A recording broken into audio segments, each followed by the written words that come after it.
Ia, le nasa tau whaafafonga mai, ia se tasi fo yo pese. Ia o vi inga fo i o le fionga i le li pānmia ma le kako pāki, ia i le tūla fo i o le sāwalinga. Ia pe o na ui mai ai, ia sa wha moe moe ai le atua mea uma.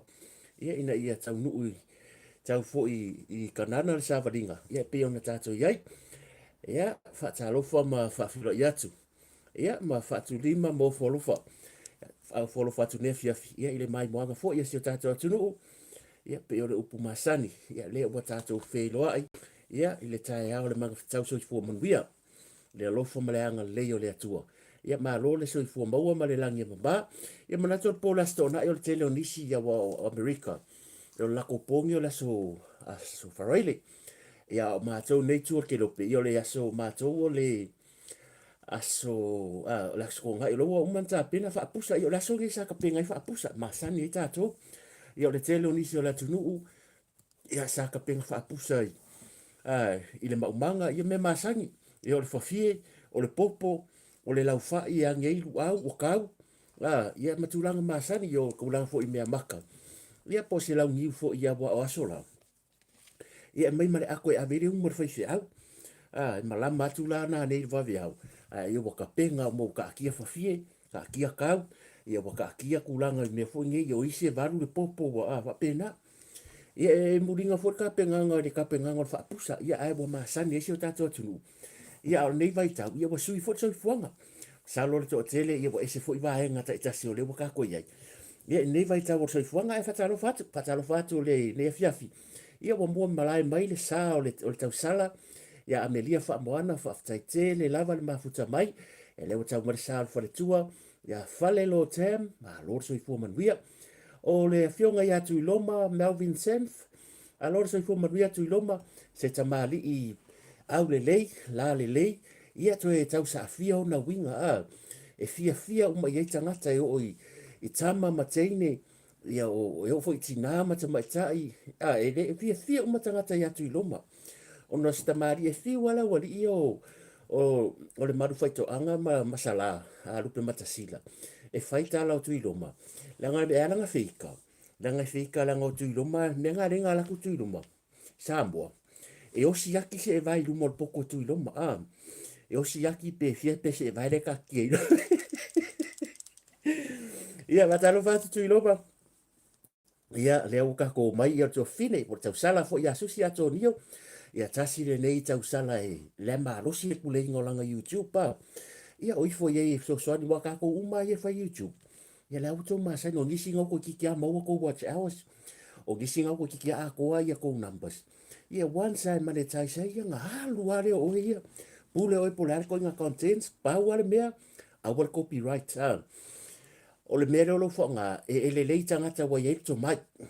Tangata i wa ye to mai fo nei, ma fainga la ko modify inga video.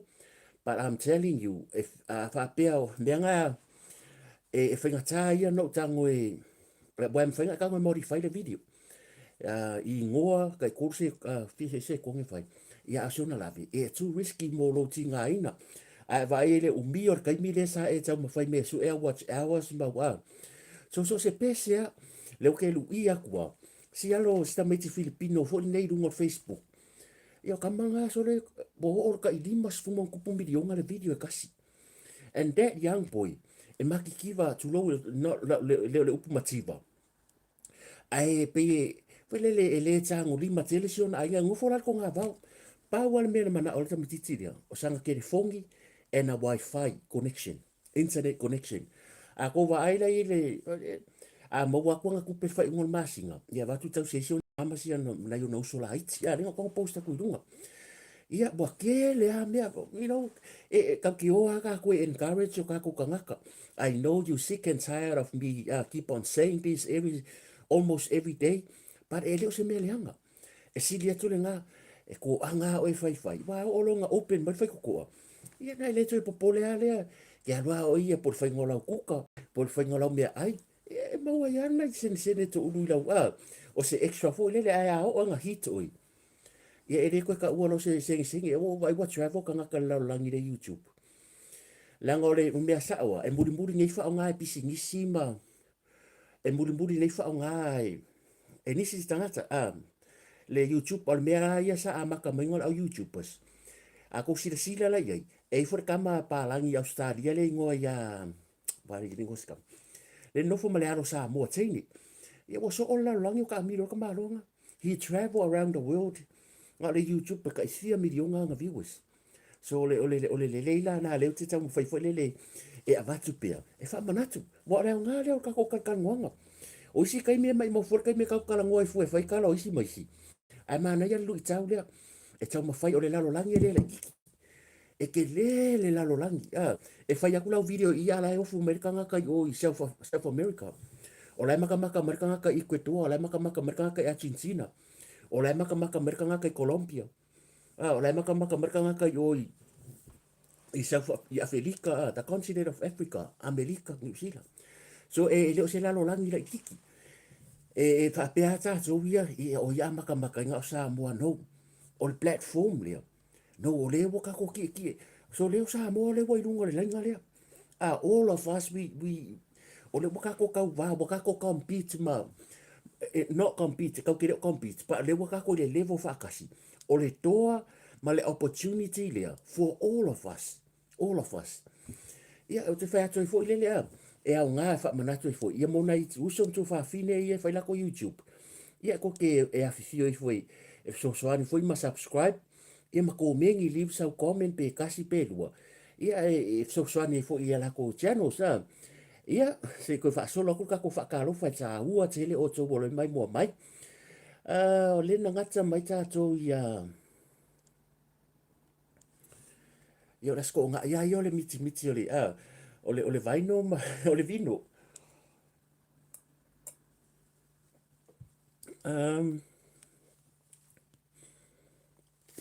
ko si va viso le nga ngata mai ka ko ia susi ato nio ia fa solo mai lo le o lui kun wa you kalo fa ya lui kun wa you ma lo so fo man wia ia fa solo mai muli anga tele te wati se kuini fa fetai tele lava muli anga tele mai mo tele sa la fa ia alo fa tia oile male ai ngari i lo fionga mal fa tua ia male ai ngari tala suni ula fa talo fa tu ma lo so fo man wia Henry tui fa talo fa tu ma lo lava ia fa solo mai lalo fa tai mo love ma like le mai o to uma lava fa solo mai ia le wata to wo mai ia Nathan Sataraka ma lo o le swafa le Sataraka o se tasi mai o ke luana yuso foi no por fa fi le ia le sunga fa fi ngai ngai ia Jonathan Sakaraka ia ma le uso ia ai fu dingo e la lola i Wellington ia pese me la Wellington e le sunga fa fi ngai ngai ya o sai mai le ko fiki lunga ka ko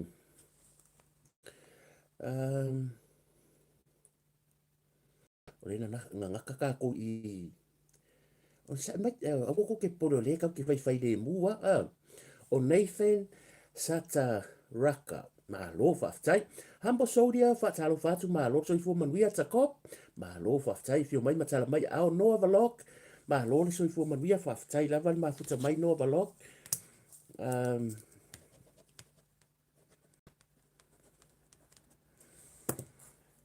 ia faafetai mo la ma like le ua kaseni mo mamai o tou le ua uma na la uaku o tou suafa o loise pasi faatalofa atu o flow malo lava flow faafetai mafuta mai o noiva tafaese faatalofa atu malo takop ia o le sia tamali ia takop le foi ua afio mai matala mai aau simiti mai malo le soifua manuia Jean Collins Purcell watching from Tacoma, Seattle, Tacoma, Washington, United States of America. Wow, we have some families from the States.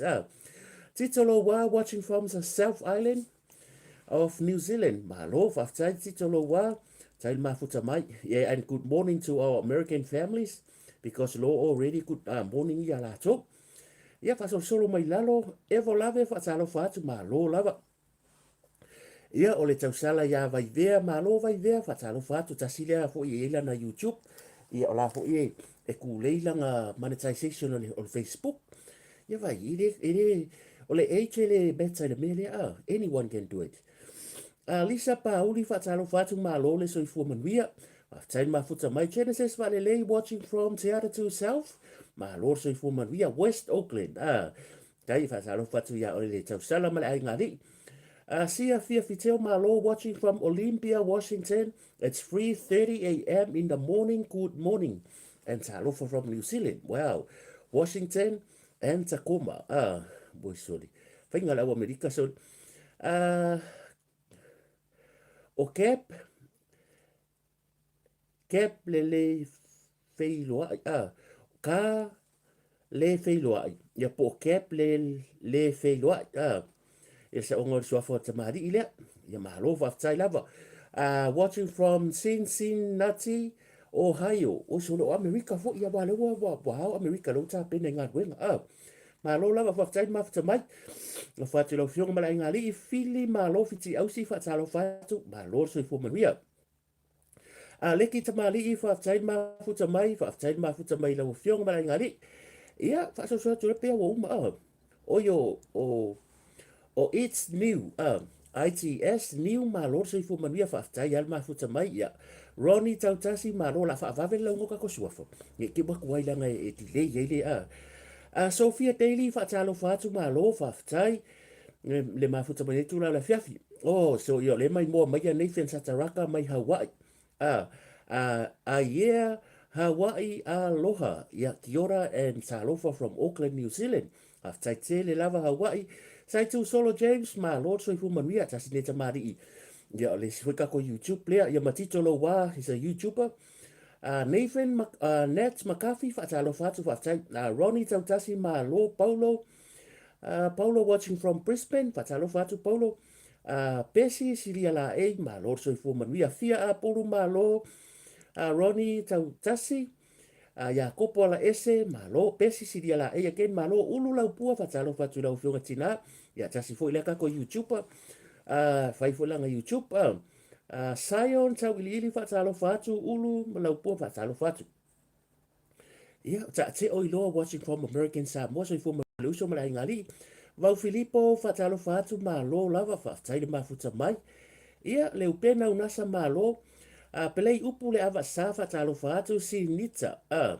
O sini tila.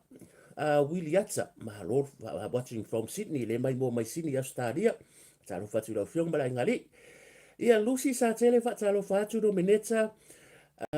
Malua fo Lo whaatai tele lava. E umalo so fale a loka ko faituna Lo pule ava po male whaatalo whātu whaafo wina. Tani elu Lo esta so i fo manuia. Tep ai fai Lo lava. Kalofa tep ai fai whaatai mafuta mai. Fala nika Iosefo Lo so i fo manuia. Ia o whaiumu ta whianga Lo. Sa tau fete e Lo e vo lave whaatalo whātu. Esta Lo esta whaatai mafuta mai. Sele sangsae e Lo so i fo manuia. O la sto tilo tatu. Ia wha solo mai lalo. Andrew le ilua Lo so i fo manuia. Ava oti Lo so i fo manuia. Ia so afa stamari ilia. Ia Rasela Silele ia por whanatua fo i po fese me o e vai whaiva fusu anga ngei po. No whaku sela i tau whare. Li tu manga. Ya, o le so whale o stamari ilia. And the Kiwi host family, Paki Pio Lo le so i fo manuia. Ia fa solo atu ai lava. Ia wa sala, wo ia o kiki ami se kula fionga sala. Josephine tau silia Lo so i fo manuia sala. Ia mai sini au se talia, ia se tasi fo i sui tu malosi. Ia o le maftanga fo ia pole ai ngol fast. Ia i sini i Australia Lo so i fo manuia ma mene tau fo Lo from New Australia. Ia wa vai. Ia mai aro la kakoan. Ia whaatalo whātu. Ia pa ia o sa o whainga o le atunu. Ia whaatalo whātu ni tūla o le fiafi. Ia pa ia whaale tale ai kare sia wā pa ia le whainga luenga tofi le atua. Lo so i fo manuia. Ia kopola ese Lo Mikey. Lo so i fo manuia. Ia masisifo. Talo whātu sisifo lam slate Lo Lucia. Sa maunga Lo la tātou se. Ia manato le whaatalo whātu. Ia la kakuan. Ia whaatalo whātu inai o tātou ta manai o tātou tina mātua o mai o tō, mom and dad. Ia Lo lava so i fo manuia ko vai mele ula lia. O le ula lea sa su i el mato ainga ngi. O le vai aso fo. O le wha unga le... O le wha unga le mātora i le umeske. O si kampani la le... Lau ke whaia mō meo ula wha apea. Ia sa ai wale ava noa si kampani le whaia le melia. Ia ula ia. Traveling say Lo lupe o petaia whaatalo whatu. O whakurona mako ainga. Tau lai ka ngoe kuko le mea ka ngoe whai. Pisangu ngore le ranga su ia nge. Alo waku sori.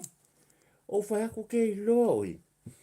Le ki oa o se e ia oi. O le makua ino ka ika ia. E mo mea ula wha unga. Ko i se ki ia. Waku le kura iwa ai kuse ai ia fui.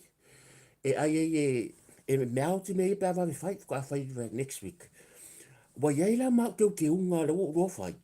Wa pe ia la wa ai la ia. Ia ai mana ia fo. Manga ia fo ia wa kasia wa henga wa su i fo i le whainga le ula mangi mea. Ia e ui ai le kakire ai sukalaki a waile anga yuka ngifu. Ia e pio mea maasani ai ia tātou e whai aso wha pengi. Mo uma ula lo le fo i. Ia o isio ula tupe. Ia e hao ngāla e le ula kupe i Amerika wa Amerika e le lako ka pipa. Ia e le hao ngāia mako o mako pipa le lima tā la. A whapela e whaire pepa lima ka la. E se ilonga koe ngaka ngaka ia. Le ia ia la waenga le lo ai foi. O titolo wa ke kele kupe. Le wham whainga e whaise ula kupe. Ai sa whai mo fo. Ta whai mo fo. Ia e pula tangata ia i li whapia se. I le whapisi mea o le a kau fia le whai o le ula kupe ia, why not? Averka au, averka i lima se furu. Ia, o leo mga whaisa ula kupe ka iafi. E alanga i le ingi mako pe paka iafi kala. Le la wape, ia se umafofope se ula fo. This one here, it looks really nice, Ia, whaftai atoi fo i le, ia lewa maua le sponsor kako al tātou tūlau, company malosi. Ia lewa lua iai mai le company malosi al wharifasimoti. Wharifasimoti? Ia le lewa lua lo wharwhaiau. Le ka kia ngua lau lau le o sa wo fia pule kwai. Ia, tūlanga na ai malo le fo lau manuia. Ia, ho le vi inga o le atua. Le whaititia. Tamai ta i pule ai whatalo whatu malo lau a fio mai a matala mai au. Te kei mai pu malo, ia, o le nei aso, ma nei vai aso, ia, e solonga le lei a mea uma. Mua loka mawhau whau le alofa o le atua. Sili Alessandra malo, ia, Erolini Josefa, ta alofa te au to fide, ia, ma tamari ia Sili Alessandra le watau mai. O le tūlanga fu le nei, a kako mawhau whau, ia, wa uasko o ngai. E leo koe, ke roa le, so yeso ka marosi, ka ke alui, ka ke whea luai. I don't have any friends. La mo ia, ko ke roa, kono me maria o oranga. I don't have any friends. I have a lot of friends. O au e rengi o friends, o leo ke ngufo fo a se whale o sisi. Mo ia, even my own family, o ke ngufo I prefer to, stay home and do my own thing. O nga paui o aso e maloro, inga lasko o ngai, male aso sao.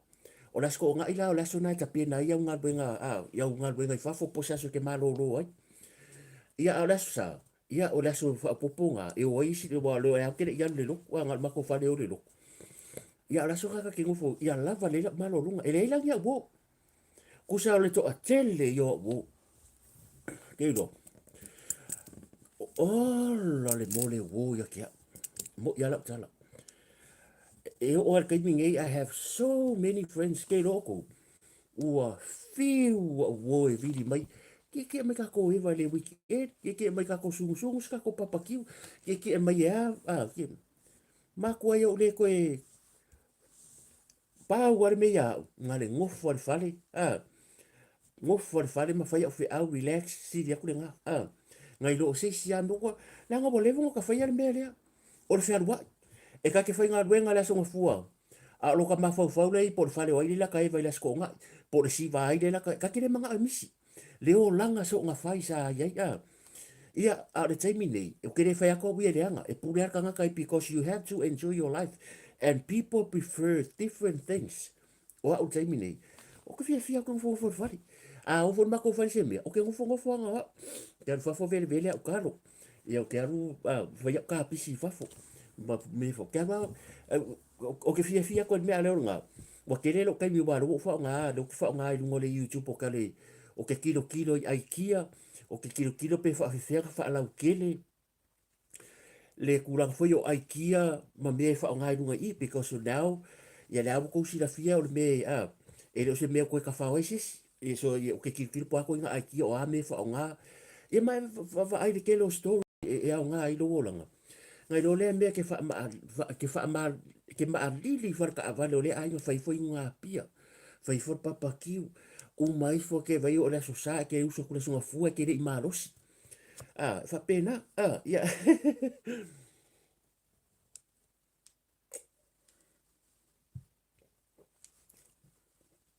Ia peo tūlanga la na. O kako maka upu ngei afi. Ia wate ma ngai kako ori fo ngei. O ovi masani kau ke fasoai.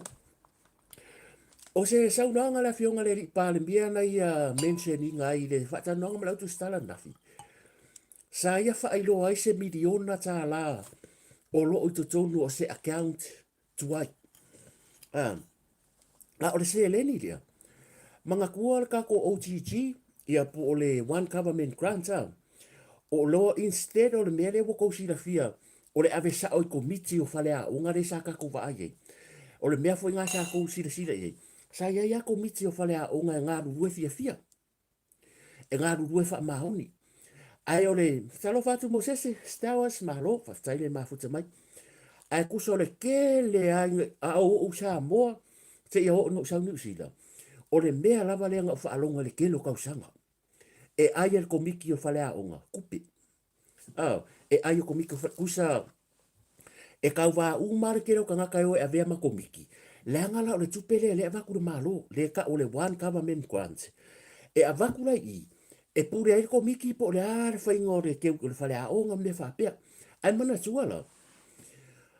O le kusa o le kupela le avaku i. Ai na maita wina pea le kelo kausanga. Au fo ine ave se e na faleaonga le ai ele o siuta kwa o ko ele o siuta ko komiki. O le siuta ku le ale isu. O le isu le mere kau ke kalango ai. O le tele o tausanga wa mawai. E ki ngā lavanga avaku le kupelea o le one government grant i komiki o aonga. A o le mea sava aia.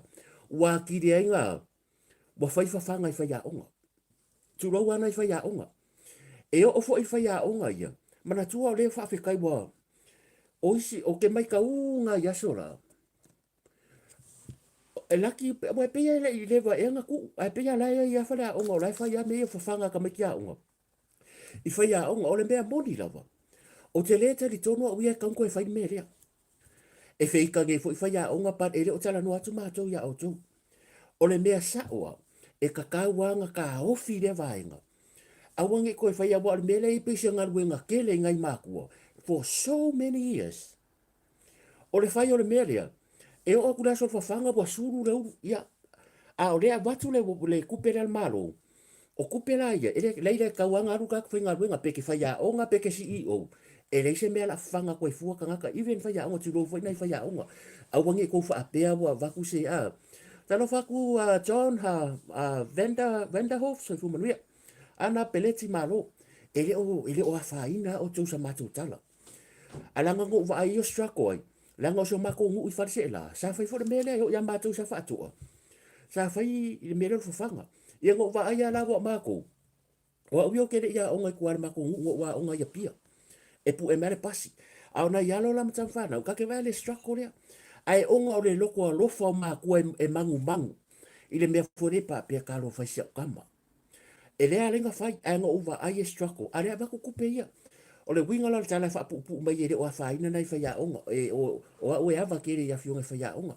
Ai reo sa te roa tanto e whai. Wa sui sa mua ma wala ai luma. E le kanko e whaia lea mea. Ia. A avatu la tuperia. E le ka fia wakiri ainga sa sao mare merea. Wa whaile skala ka mekira onga. E kokongi le piri whaile skala. Whai marikele le maumea. E peye fōringa mai. Wa avaku le kupere le maro. A wakiri ainga whawhaurunga ma mea. E ave nei inga ia ka mekira onga. E ko miki la ngei. E o le tau te malama lama uma. E o le ngā ruenga e whai. Wa le vau e kaunga mua le vau le whalea onga. E a ka e wha malama o mea ngā. Se o mea ngai whai ngofi nga o le maintenance a whare kongu le tōre a whapeka e le paipa o mea ngai ere aru se fia suru wafi. A lo kero kupengi e le o aru au ngā kongu i o le aru i ka ngā komiki. E la ngai le pepelo a tala rea. Le lewa kere nga whai me komiki. Le ala wa whiri le malo. E a mai le tupelea e whaasoa aku fong whaavai. A e le ko iain komiki. A wale rope ko fia komiki. O le arunga ngā kupe arua mai i. O lea lana mai le saunoanga la fionga le palmia. E iai ma le miliona e tasi. O lea o aku whai ngā malo. O le kupe le ko koe i le one government grant. E le iwa ave i kua. E le ave i tua. O lea lana saunoa manino i lo le fionga le palmia. E ta tau wha mai le lua afe lua tasi. Se yo o mai last year. E le isu e aku si o kupe ngei. A lea ka akia kongu i le milionga ka rari kusikupe kuai. O lea lau koe whai kusikupe fau. O le whesiri la le tula i mai. Wa refa mai la fionga le li palmi. E le ai. E su e akusi. A wā a wha apea le ka akia le milionga le i. O le whesiri le kula i mai. E fiangisi milionga i koe akur kausanga yonga kua. Kuma kausanga mai si kausanga i e wha pe fia kui kua. A wā fo i o maltaimine. E le su e ngi kusi ronga winga. Nganga avakua e pule ala akur wha o nganga. Awa o meia kaua so kusi. So se tupe e wha o ngā le maro. E sauma le pākeke le maro. E kaunga amai se ripoki o kupe. Ma so kusi. Bo le mea la le maua. O le avako o kupe. Ia ala e kau ke vai kunga le vevesi mai. Ia pe wa whai e fo i fi ngā pule a onga. Makomiki. Ua fia o ngai o tau sila le iai nei.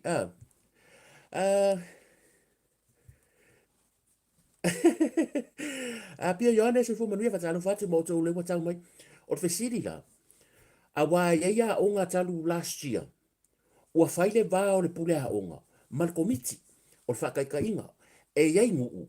E pule a onga i ka ngaka ele unga ngaka o ngu. O le kele ala o komiki. E piki mai kukongo re ku malo ma le no. A o whaia onga. Ia mai I ma o nei whaia onga me ese uma. A ei sinu o whaia onga la wala whaia onga. A o le pule a onga la. O le pule a onga e kele a ele e se ase a pule a onga e ia nu e mwhainga pule a onga pare mo se ase a koe kupu wa kele nga pule a onga mai tangata ngore fua I le level la wa employee le pule a onga po la wa entitled for pule a onga il fa le ofisa wa onga ia o fesiri la le o fea la le me fa ngwe aru le midionga kala imagine now o fa fa aru nei kupe ngoma suenga o ko iloa e tula I male fast de lua fe lua tasi. O le mea lava le sa tupu. E umaile le fast I le lua fe lu se fulkasi. O la fa solo mai kala o kupe I le lua sui wa ko man ko mai fongonga. O la fa solo I pare mengi. Ia kala ia kusi mo meo foi lo di poki. Amakanga wenga kai kasi. O le fa ko ale wa lua ko sanga. O le mea ka update. E kawanga uma kausanga ma vaku kong, ma kausanga ma vaku kong. O lono winga la mele le ia. Fa fe kai o makala le malo. Se o se ka ko me e ri pe fo ringa ia nga me ka o special account. Ma ko me e special account le malo le ko fa fonga ia. A ye se ringa mai le longo inga ka kere lo pe fingi special account o lai ma fanga inga I 4 miliona because now le wo ka ko do. Lo fo mai le palmia. O lai so e kunga. Awa le swing ko so swing o tu situpi. O lela me ia mai I fong fa vai. Ai ma wai lo. O lai ma fanga. Makua ma fanga resi milionga I kongo resi special account. Fesiri lo. Fa fe la resi kausanga yon kuaku. Mana tua. Every single year. O le tula fono le al malo. So se tupe e pasia le malo. Awe mkanga ruenga wa onga. Mkanga ruenga o leo. Uma le tala le tupe le I uma faonga. This money will come back to le finance le makanga wengo kupe so se kupe mela nga ka kang fa uma kupe a le vai ko o le free se ko not free para le milion ari ko o le mela le fa fela iska usanga ku wa sa ka kang fa fo I mai ko le o le tupe le sa kang fa fo I mai o maybe because o le ngari pa sir kalor kupe ai sa ka kang fa fo I mai ko I le taimi le fa kalor kupe le nga pa ki so the money has to come in too. Ko back I ko kongo lea. O le malo. Ia, se ka ko kilo I se kwa kelo ngi. O le mele I se ka ko maka o po le kelo le ngasu. I se wa kau fo I male malo, wa tau fo I male tunu. Le kelo le ngei mau mea ka ke wa ai akunga pengi mea wa lefanga. Ai o lefa ko mapunga mai lunga inga wa kwa le fa inga malo ia. Se fo ia la ko fa inga. A le mea men o mo ko e sere ia o la ka upule ye o le fa pe mai nei ia lawa kilo ye e ka kawo na fa tino lo su enga kusi mai ka usanga ia and si pen fa nga kupe why even I kupe ia va ku komiki sa ka nga kusi komiki o le kupe le fa ka o fa mala mai kasi o le kupe le nga fa ka o apa va di mare nga va di fa le onga o le kupe le fa ka o le pai lua pai nga mai nga ka el pai le fe ngoi ka mai o le si kupere nga fa ka wa menge e di pokto menga ka o su e kusi o le tupere na mai ina mato wo fa ile ipu fo o le to le lang ko ke le atu lo wa fa fonga nga fa ile to le fo yo le ipu le nga fa me mai fa pe o le nga fa ile pa le ya mai le quote le nga fa ma ko kusala o le li poki le e ko fo I o le mele le ofisa wa onga o le li poki le fa ma o ofisa la onga nga ave le mele so e kusi le ofisa so kusi ai lo no winga le kioala a vevesi o ia lenga le waku wa kasi kang sima kusa le ka ke vai ko ka e ya fa malama nga ko fa ka le wa fo de ya lo ngala ya ru ka nga isko miki le kio a fio me e ku kuri ese iska nga ka mo komiki mo pe yang ya la ko me ko ki o sia o le mani ya fa ya trai fo wa nga ngi vai ka mo fo nga mo se va no fa le o yo tatu la ngona ia wala nga le pes mai o le matala po le fo si le i le malo losi le ai kupe o ngi. Ai kupe o ngi ka haka suri. Wa i. Ia, kako aku longa rua, ule kako ori, wa o fesilingia le tūlanga o le peio condition a le sunga ya Tiulaepa po le tai o le tuangai. O le manino ya inga le tūla fono, o le yai mo lianga e whaasanga le sunga ya Tiulaepa. O le fulau o mana o wha ma ite atu le pōne nei. Se sila i fo yai le matanga luenga leo leo. Ma se sila i fo yai le awal luenga. Ia ma whaamsinonga. Ma whaamsinonga. O ngā le taimi nei, o lea iai a conditions po o peo conditions a Tiulaepa i le taimi nei. Leo wa tatala mai tua, ai iai e inga, wa whaasa e whaamasinoga o na ia toe tautalangia, pēnā te toe a kaukala tulo, pēnā te toe ta ua suafa o le fionga le li papia. Ia pēnā te toe ta ua foi se le fionga ia, a o le interview lenga whai mea ngafi. O lea whasiringi ai e Tiulaepa, o le news lea, o le ngawhaasau rungo le news al Pacific angaseata, tamari ia angaseata le kako lafo le vaenga lea. O le, po le Radio Polynesian, ea po le TV, Entertainment TV, ngō maka kwaila, angafi. Ngi ia po angafi. Wa po e mai whaatala noa ngau Tiulaepa, wa avela na sai le fionga le tamaita ilo e jasiri, mai ia whaapea ai. Lau kala saawa, e whaisi o ngā o tua inga ia o whai e Tiulaepa i le fionga tamaita ilo e jasiri. E ao ngā fōi, a o sila mea sese o whai ngā mālo, le mamalo o whai ngā mālo, po o sisi fōi o le fionga le. A tau sila le leile interview a kula e pang whai ngafi, o upu ia na ia la foina. E ka ua le lo ia siri, a tua ina i le fionga i le pāramia, mana tua le wa umanga saure, wa umanga whamasinoga, e whaasanga ia koe kalangua. Alafa Charles Stalin, so i manuia, Elizabeth Ferro malo, whaftai mafuta mai, ia ma ia ke wa Pia Ioane and everybody, ke wa misi aku lau ingoa, ia fio mai matala mai, au malo la, whaftai mafuta mai. Ia, whamai leo na sau nong, whamai.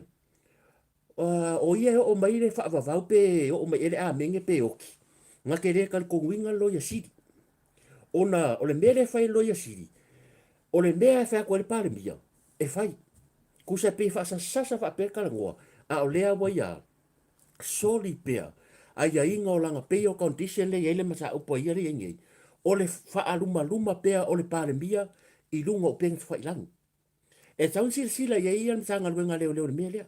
E kau foi koe sila i whaamsinonga. Langa le solia, foi mai. E whai a pea wale maanga ia i o upunga ia mai, foi mai. E ki nganga i loa le loa ia siri, e se mea la e whai e le fionga le li palmia, a e whai lava. O le siri la le whakoi. O whea la peo conditions e foi mai a mungi koe whai, a wale mea foi lea. Na to e loka i wa. O le kai mea ke solia i peo conditions, e loka oi. O le pumoni lava. Si uso ia wa atu lo fo ia le uso ia wa. O na le toe ta ua mangkola nga peo condition a wangi koe ka uri ngoku le epa. A ile so sa ngā mai a whaile lai. A koe mai ile sua fo o lala mena tupu. O le avakunga nga vakoe ale uso maloka i loa. Ngā vaku loka i. Ia ile si taimi mua. So e ta tau e sori loa lau le conditions ia loa peo. Waka ngā veo loka e whakari lau whamsidonga. O le lui le avatu le matanga ruenga leo. Ia i ke fuku wha apeo mako o le e mau te wha kupu vevesi. Ia ai le ai. A wha apeo le tūla whono lava le tasi. O lea e fua lea e lima ta ita ina ai tangata Samoa uma. Ai se ai o mai loia Tiulaepa le wha tino loa. A wa le kasi le lua wo o fo i cases mua. E pe wha apea lava le matou wa ai. E o mai loia Tiulaepa. Le a solia Tiulaepa lea e faaauau lava. O le faaauau, e le matango fiela. Fio mai alau fionga pesta, ya feta matarasi, whaftain mafuta mai. It's really sad. La ngai pe ele o ango nisi kangaka. O le telefo o tangata la lala i Samoa. O kambala e ango le mea ai me. Ele o ango i mea tau te tala noa ai. Tu lou fo ina e tato ainga. Ele o Samoa uma. A kako kara ngoa kui mea i, fa mai kau ke whaakupu vesi. A leo ke whai aku. Nga koe loka i papawaa. Ona ua sori langa peio condition. isiona langa peyo awange koe mentioninga e faaauau pe pokalame e awange koe mentioninga ia ia tangata in faasa mai so even e Tiulaepa o le mea fo le lenga mai nga sau mai newspaper sa moa ua fa sa tapu tapu o faamasinoga ona ia toe mentioninga le suafa o le fionga le li palemia ma le fionga ia ai ono ia le interview la ngafi pa mai ia o le mea na we le lo ia sili ua kere kal konguinga ki nganga fa ku me se le palemia pa fa ia o me se ia le fu koe fa e alo i ole tala noa a le faaauau lava lea le kau faaleanga i le palemia o la ofesidi la lea e vai o la ofesidi lea e kakaunga nga faise me le mea lea e le ngai onga morianga o te le fia koe kua ia i fo se ka ko ma koe loka a le fa o le lava e sao o te le o fatu o te ita ia Tiulaepa o lo ke fai aku o le fea o kula fongo o le fai iska ngaka a le sa o loko iska ngaka a le o faatinoina ia o ke masalo a konga sile i le fionga le komisina mal mamalo le makanga luenga i le interview there ke masalo foi a sile i le palemia wa le palemia le i le case there longo video ma ave le video le e nga video ia ave ma le video le foi le stala fa msinonga nga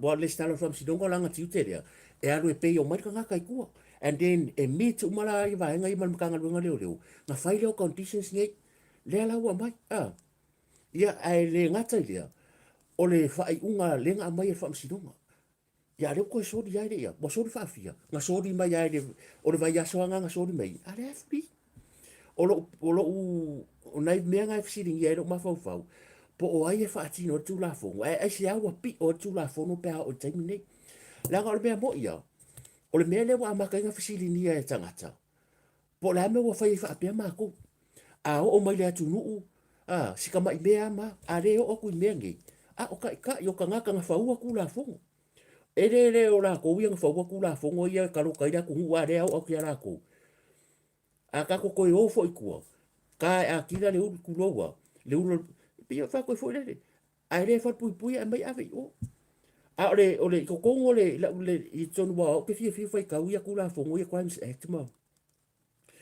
e ke fa pui fu fa ka usanga fitu tau sanga i lunga fu fa ka usanga pe afa pe ke ha minga ka ngaka ise me fa pe alanga ka ai ele lo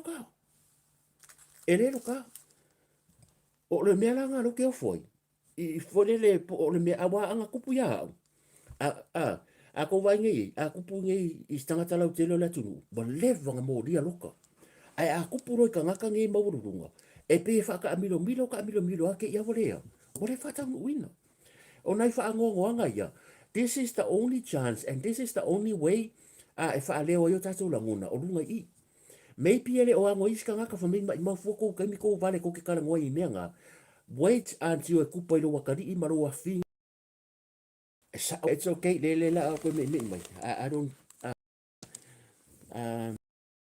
o ko ke pot Rosie Alfosio fatalo fatu ia o le wa fangu manongi au le lei fio mai matala mai au ia le wa nga le lei foi fa fo ia tu le tu Rosie Alfosio ia ila fo ai fo ia le fo bato ia le lau ia ile tu langa fo ai fo ia ale to fine ia por tau sala fo ia Rosie Alfosio fa tai tele lava ila fo ai ia o le wa karika oko fo ngasi o malo ni yaso ia ila fa alo ma walunga wa ki vasa su nga una ngari papa unga marsu ia fo ilo felonga kai sili vai fa ila fa alo ia nga ole akua manguia nga ki fa kumu ia lo wanga de lei nei se leni wa fa ia tato live nei po fa fa tele la fa manuia le tu la ka ko se ku media ka ko le dis ka ko o ia so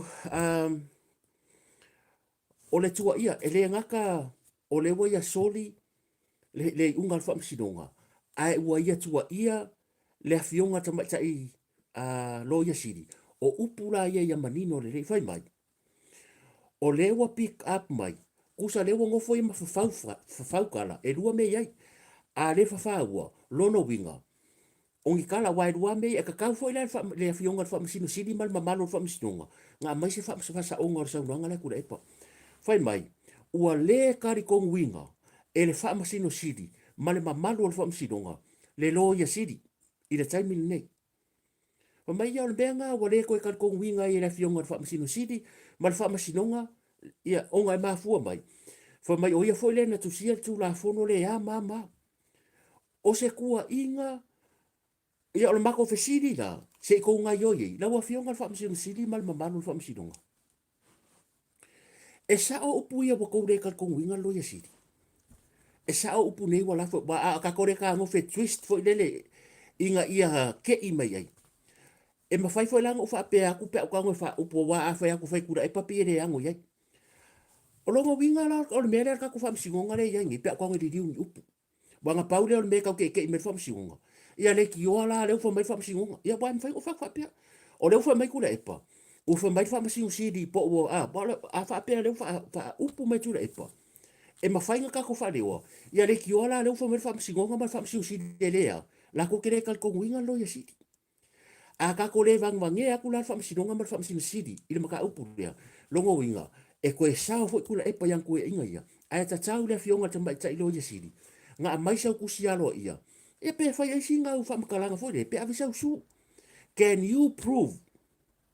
Can you prove? O lea ua le tal John Winga la ua fionga ia vai le fia ka fa alo bo le tal John Winga o le oni tua inga mamafa lo fa alele lungo le ea o a o le lo ia sidi ale malo o le lo ia le a o le malo o le lo ia ale malo lo fa alele oni upu fa pia ua le tal John Winga e ka kaule lo ia sidi la ua fionga lo ia sidi i o le nei lava ma ko ke pou pou akula o ko ngaluenga e le olo wa vanoa le ke sa ngua mai ma fai sa kusi pe ave singa kusi fa msingonga e fa manino mai po re po se la ko kar ngoanga le makula epa o ro ngol ko kar ngoanga le makula epa le fa pe mo ko re kal kong winga onga e kusalava pe se me al par mi le fai o le lava ke yo ye ya o ro fa punga nga e va venga mangingo awa aka ko ngofo ia posi de lore awangi ko fe kula fonga ka ko ro ala kwariska ka ka re ro riska ka ya ia bon me ngale ye e ka ku i ka e ku ka ngofi ave fa plesi ngo fa msi ngo ya la sanga fa ye fia ale fa ya me ya mak fa ya ko ya la ka ko woro me nga o la fa fe ko mai e vai o kula epa o ia le nga fa pui pui ka nga ka nga te fa me nga fa ya king fa popo hi o le bolo ka nga ka ya kula epa walu kangi fa msi ngo ba ti fame lo ngo bo ti fame lo ka mari anga a se vai langa mere fai a le lava nga la vakwa ka ya mai a vaku o le official lo mai le official lo ya si pe ngang fa ka bil bil fa pe le fo la bo fai tu la e pa le nga ka vakwa inga se le lo ya si pe kuwa inga le anga lo ya si a o le fo bo ko kuwa inga le anga le fa masino sidi ma le mamalo fa masinonga o le mako fe sidi da le fa masinonga ma lo ya si e sa o me ye fa me ku le pa o la fe sidi ile oh sorry faamasino sidi ma faamasinoga o la fe sidi lo ya sidi mga kuo le lo ya sidi ma faamasino sidi ma faamasinoga le mese me kula epa ku ka malo le va aka alo lunga i kuwa ia ai le lo ya sidi ko ia le AG ko ia le CJ ko ia ma pala mia ai la fil ka malo pe ia la kulonga kong o le ko inga poro kiki nga le fo nga ko inga ia la ma ko sidi nga tu watu i to o tafa awa are fa ye se me awala ke ko arse se ko ka ni fa defamation la ma ko la wa kwa upureanga ma upua ya se o fola un ko fa defamation pe a fai o le ia position ngai o malo lo ye sidi o lo na tutele o matanga luenga o le ko kiu kere wa kere ka ngaka ko moria wa ia fo cases fa apea soli ai inga al fam silonga o le me fo le fam silonga ka ngaki kilo ia a fa pela le o ko le power ma le authority fa ile fa ungol mere ai le fa ya so de ya wala ngi ko e ba kun ka ka ya a won ko e ba ku ma ko a ma ko la wa kwa o ko ngi upu ai ka wa ya ko e ba ku o ka fo ka ke si ke so defamation ala me la ko sa o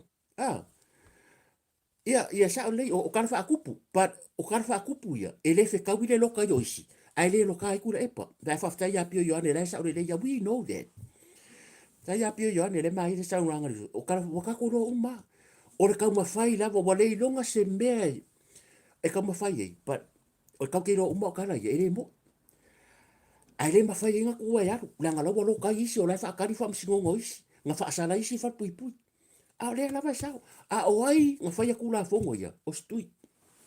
O ai nga fai le lai polo as a criminal, o stui. Manga kua foi sa sivo le lai polo. A o stui le nga fai ia. Fai lo stui, fai lo fa criminal. Le lawa nga mua lo ka stui ai. Nga mua lo ka stui ai, ki fai popo. Ilanga kula fongo le. A le wonga solia. A le ka kengo fongo fo a le authority I ka kai mo kua ia. Kua I lo ya sidi, kua I faamasinoga ma le faamasino sidi.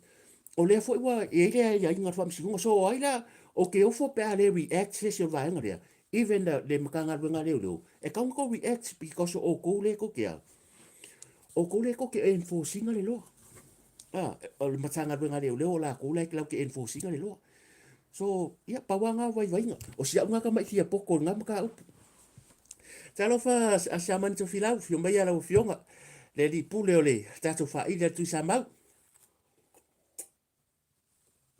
Ia la kako se. La kako aku mata upu le o le, ua fa atu pula ia mol mol nga oi sa mo. Ua le ilonga se va e ngai. Ua kai le misi le vai aso molo ua ai atu le tele. Mai le o kai mingei. Nga inga o inga kupu mai nga o se ruasu rua fe se ta avale a se. Fai pisini si saina. Le por kausanga le po sanga yo kua. Sa ise nga o inga ka vai akunga nga wakua. Punga I kongo whalo loa se I mea fo le ore. O le tio. O malako. Ia e inga o inga o kako vai. Ko ki kia le misi wa kema mo whalo loa. Wa hakua isi whawhao pi supo. Wa kuisi whawhao le paka. O me wapenga. O nisi o ngā o inga lau ke vai akua. Ia wo oi whalo a inga ware tasi le rua.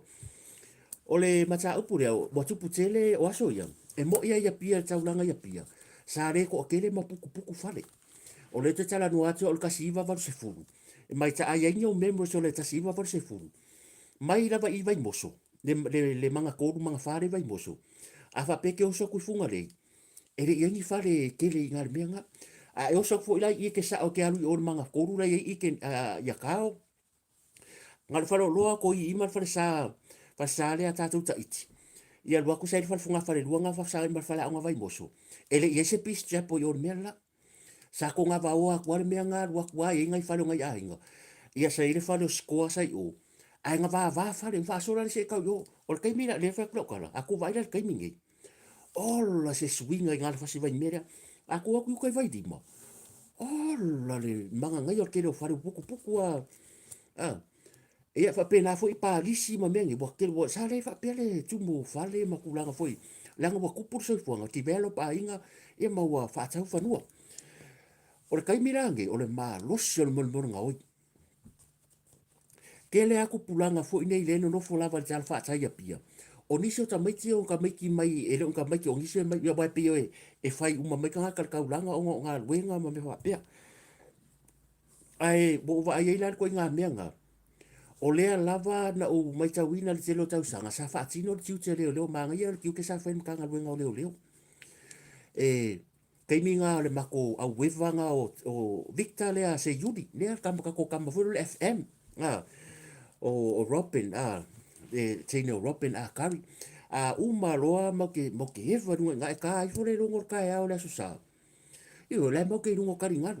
Ai ko ke vai o koe. E le misi le akwa leo leo. Nga le akwa leo leo. Lea ingungi pia runga. Nga le akwa leo leo. Apesi. Ia e awa ku foi leo masangi. E nga ngā kofa mai e. Mai se mei ngā se mako e whako. Se mako mei a pinga. Kusana ngā ko verkula fungo.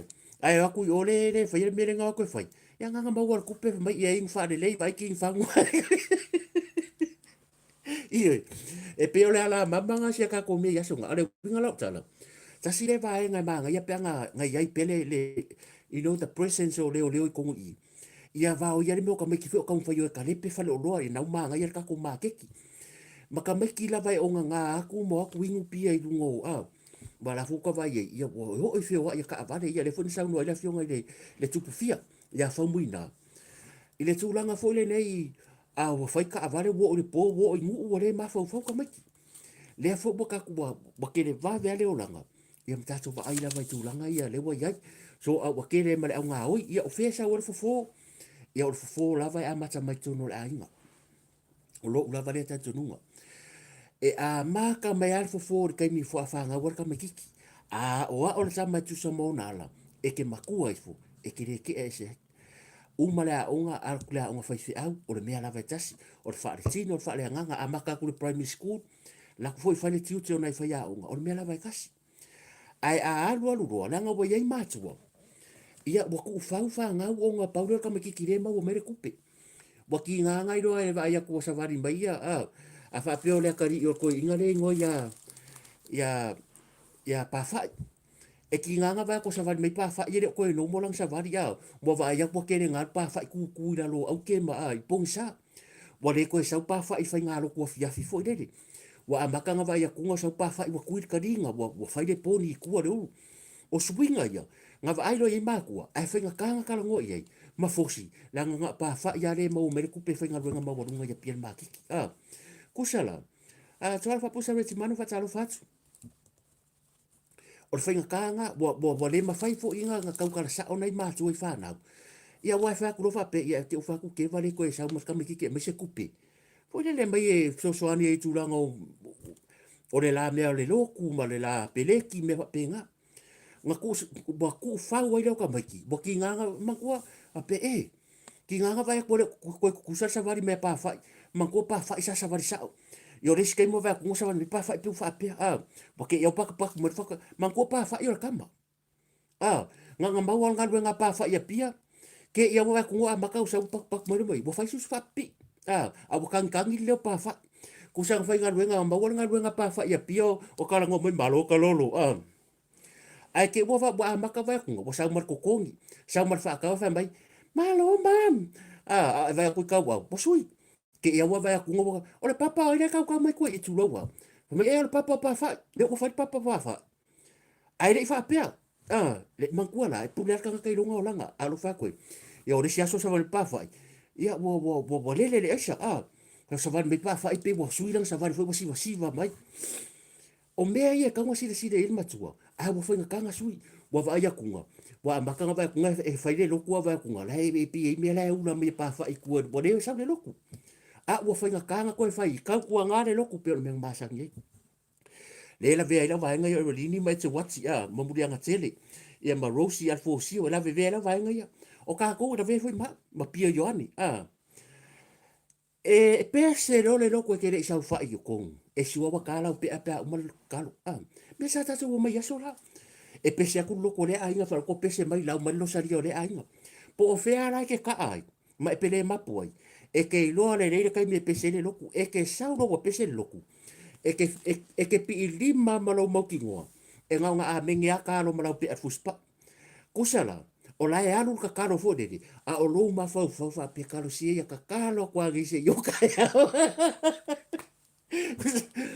O lou ma fau fau le kālo sia ia miar ka kālo a. Fo dede, ia miar ka kālo sia i kāsu lua, wa e roa le ia. Le ala fa ko swinga. Le ala wa sui nei wa le nga ko vai ko so pa fa mare mar ko kongi fa nga pere ngo pa fa so pa fa mar ko kongi o se manga ia bo o ka mai e pa fa ingu fo fa ko tv fo a wa va ia kunga bo e se la me wa pa fa le nga ka wa i le leo a wa maka nga vai kunga ia po sa keke mai pa fa a le nga ru pio i fa kanga a wa maka nga va ko kanga me bo ye ma sa keke fo bo ye ma papa nga bo ye ar papa pa fa ki nga la nga Inga ngai do. A wale fa ia ia. Ia te le fa tu foi a wale fa fu ngai ngai uso. So le wale fa ka lolo a. Ai fa ko fu. Ia ma o la melo esa. Wa maka ngai vai o nga. Ki nga ngai ro fa va vale melo wa idi sale no. A wa muso ke fa ia. La ngai ke va lo pa fa. Ia longo winga wa. Wale mo mo so these kind of things they happen because wa sui o langa.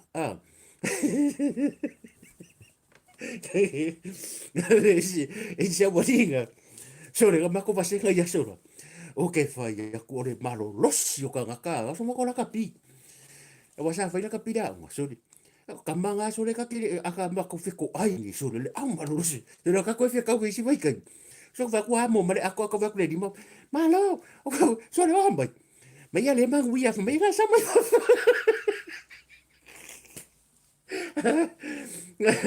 Mo ka fio ko va la aku. Malo ka lolo. O mai. Mai vuia. Mas sa wafi. Wa makua i.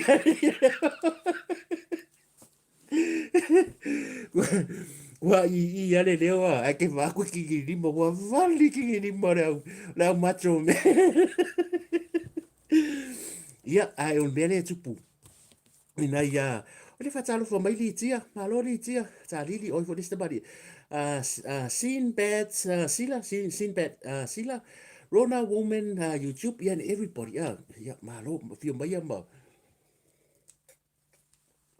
Ia tu langa ngal nga ho. O fo le wa amata mer tanga wenga ba. No wa amaka mer ma lo. Amaka mer fo ia tanga wenga leo.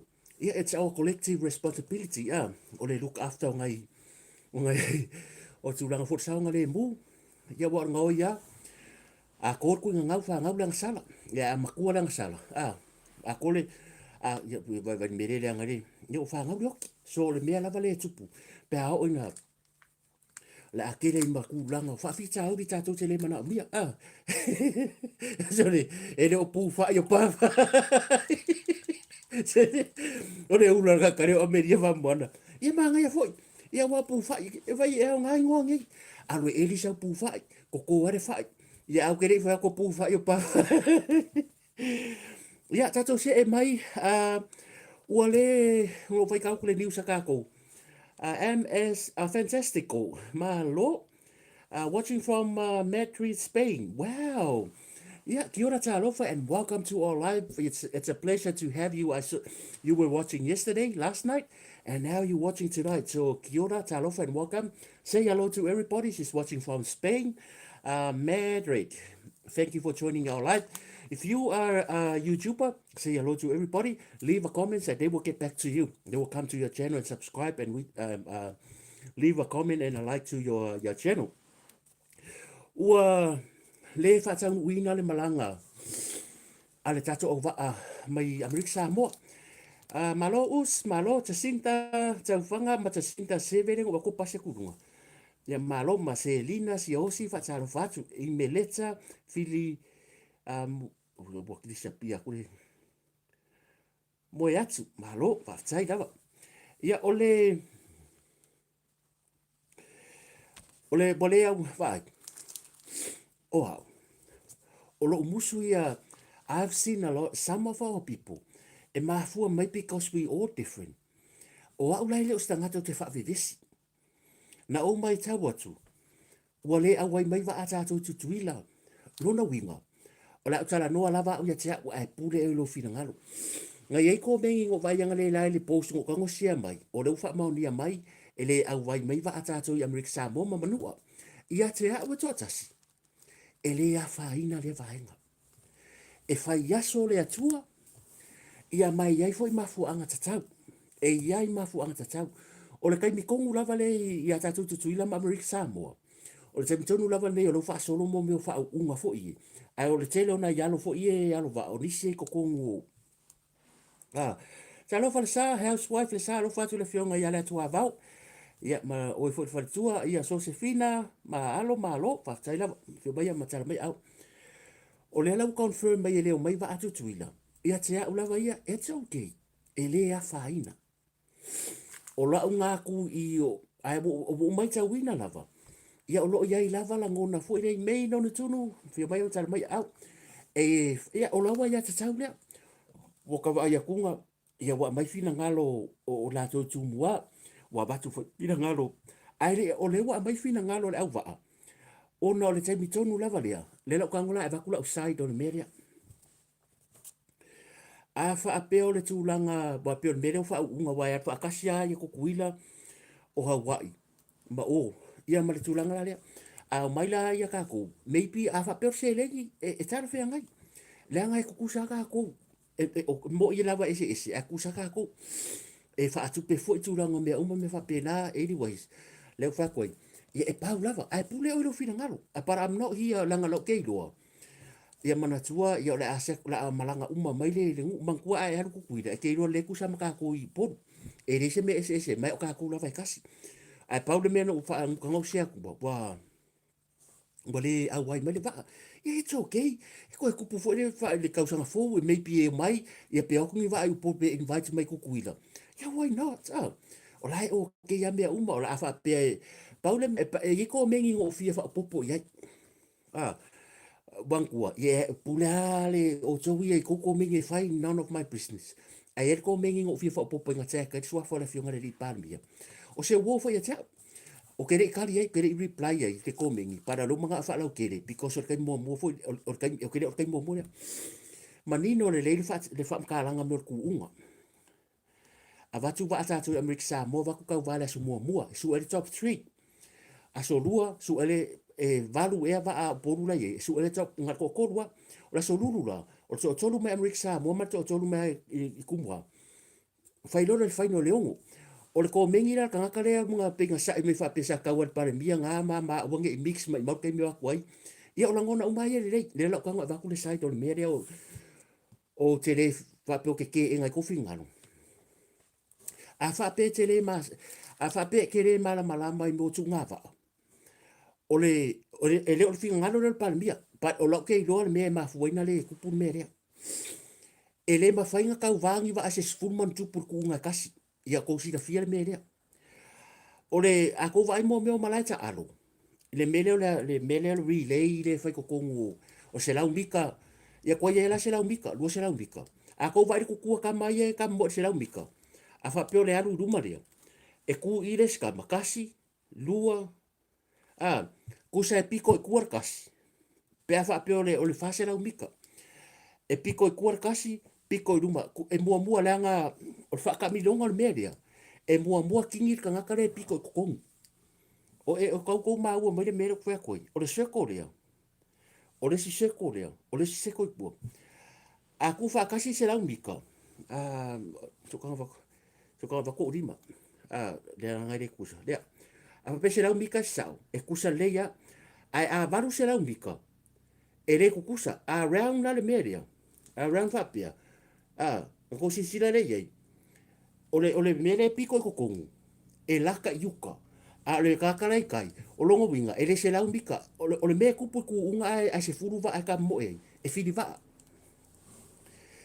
va o ke misalo manino a tot fam kalanga le mere alanga le ele se mo ku faka ka ia ko kusala maybe the salu ka fa ngai a se furu man kupu va ai va ka sia va ku kuila ma va o poru a fa ka mo e umala so kasi e fai o le fili va ai le fe ai le tu unga le anga o va ala piko i kai a kingi a pia e va hiki le mea ai le ai se me fo le ka ko vai fo la tu unga tu tuile le fai talo nei e penga le valu e va ai le ma fainga ku fa kasi va ka nga par fa nga lai ruma le si va o ia le mo mai e to tilo to e pare fanga o lai ruma si va a wa e le pe ku nga fo le fu le se la umika i ma lu se la umika me nga ko va ia ka mo ka nga ka o ngumela kasi i ngumela rua i ngumela ko langa fo la round le mea ele ma fai ka ko even fo ya ka ko kuila o tanga tale lu titali ele ma fai nga run nga mo in ka ba ni ba se fu mon kupu se ku nga se kasi ele fea mo sia wala nga le va ala re piko yuko le va nga re la si kuea a le va ala piko kai pa fa pe fu mon kupu o lono winga o le makua le fea o le ko nga ku o le mafu nga plasai a kele va wala kai le a a le va le piko yuko mo kwai la kala so le tali na mo te sila te mari le fa mai sa kawa ya o le mix foi le la uva kuea o kele kala ngoa ya ku kuila mas o lo ke ka va ku fa kai ngare o va ata to tu ile ma manua o va ai high tech e rengi va ala papa o va o le faipa va ai ata to tu ile e le ma fainga nga ku use le o fa sa o le tu unga o le fautasi e fea la le ya tu tuila ma manua langa o va ia e ese le mele ko nga vari e le pio ka ko sa mo la vari sa o vari fo de ke fa ka moi vari e fa le me penga o le lau papa fo ila fa ye so o le ese nga but o la mai ka ko le nga mai sa nga pa le mi fa ko fa mai it's not about ai va ku pe fa ma nga ye ma na ye le so ka nga la le langa ka singi me o le ku unga nge lo ngai si singa fu atu tuila sa va la uria ma fo tuila va ka ko por e fa penga so le la wa ka ki el maka upu o le leo mai e ke o le fa ina o la ye tu ngia e ko yo so le la o le mai o le e le foi pe ke o vala uria mai ku kuila va au por la ko si singa fu next year e he pena ke ro ka usanga A ole mele ke va kua ya uia. Ole me fo le lo tua yo pale bia fo mai me ia o ma fo fo ka ka kai ko kasi e ke inside toi. Ale lo kon fo fam kala. Ya male se senga va. Ole me amoni lava. Ole se senga va. Ole me fo le lo la ku to yo tai fa o nga umu. Mo lo la ku to yo tai va lu o nga umu. Ole se senga yo va lo wa yai. A ko va le umio foi. E ke lo me ngal fa ngor si puringo la fio ka vali. Ole to yo ta fo le seng ko nga ka vali. Ya ko nga kamala le va lu o nga umu resi. Ai fa o nga umu resi. A le fai mai, kuku ua langa o Toyota. O le se nga.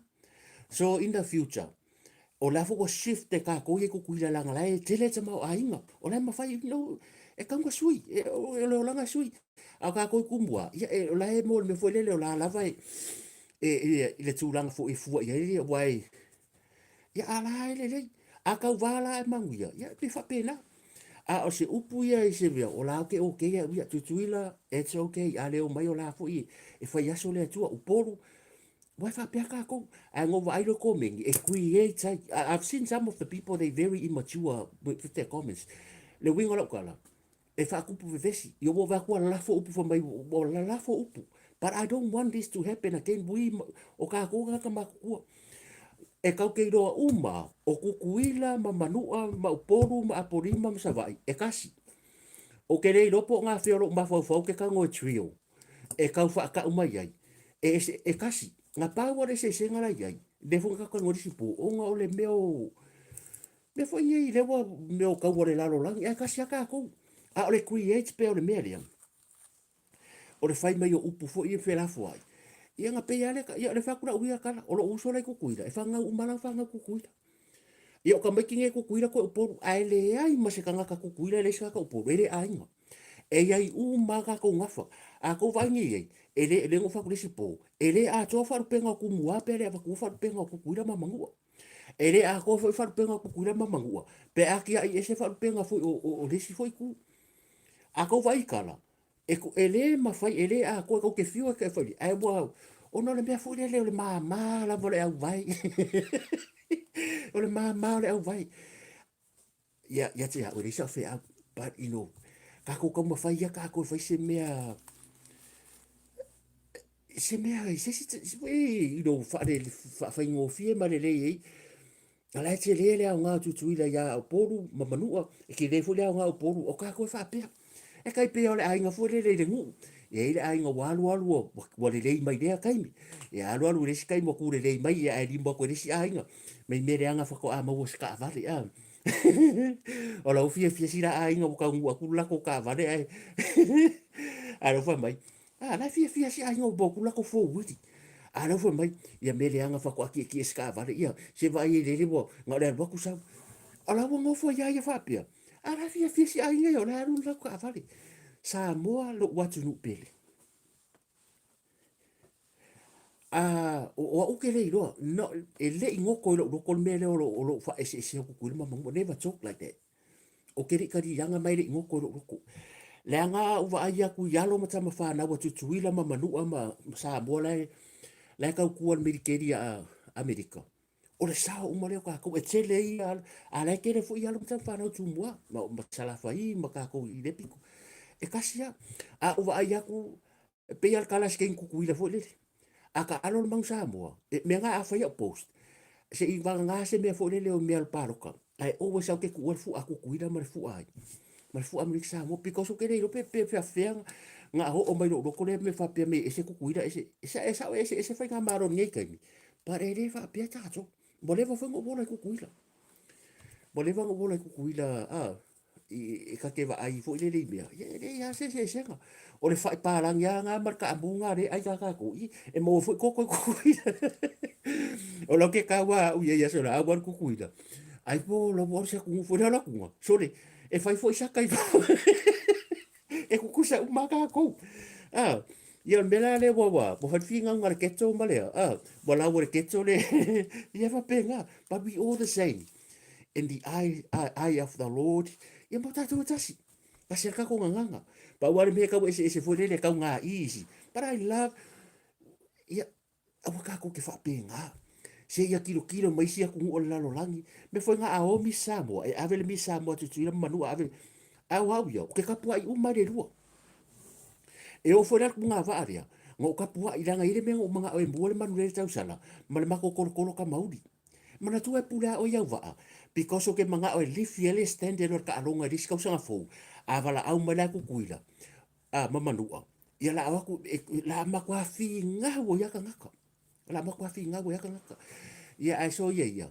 Ia o le wa manino pa. Ia o le fa tu fa la inga fa la fo ia le au va. Ia wa o kupea me uma i le fa pia fo. Ia le sa fa long fa pen fa tu pen me fa nga malo. A pole fa we fa mo ngi kai. This is not the end of the world.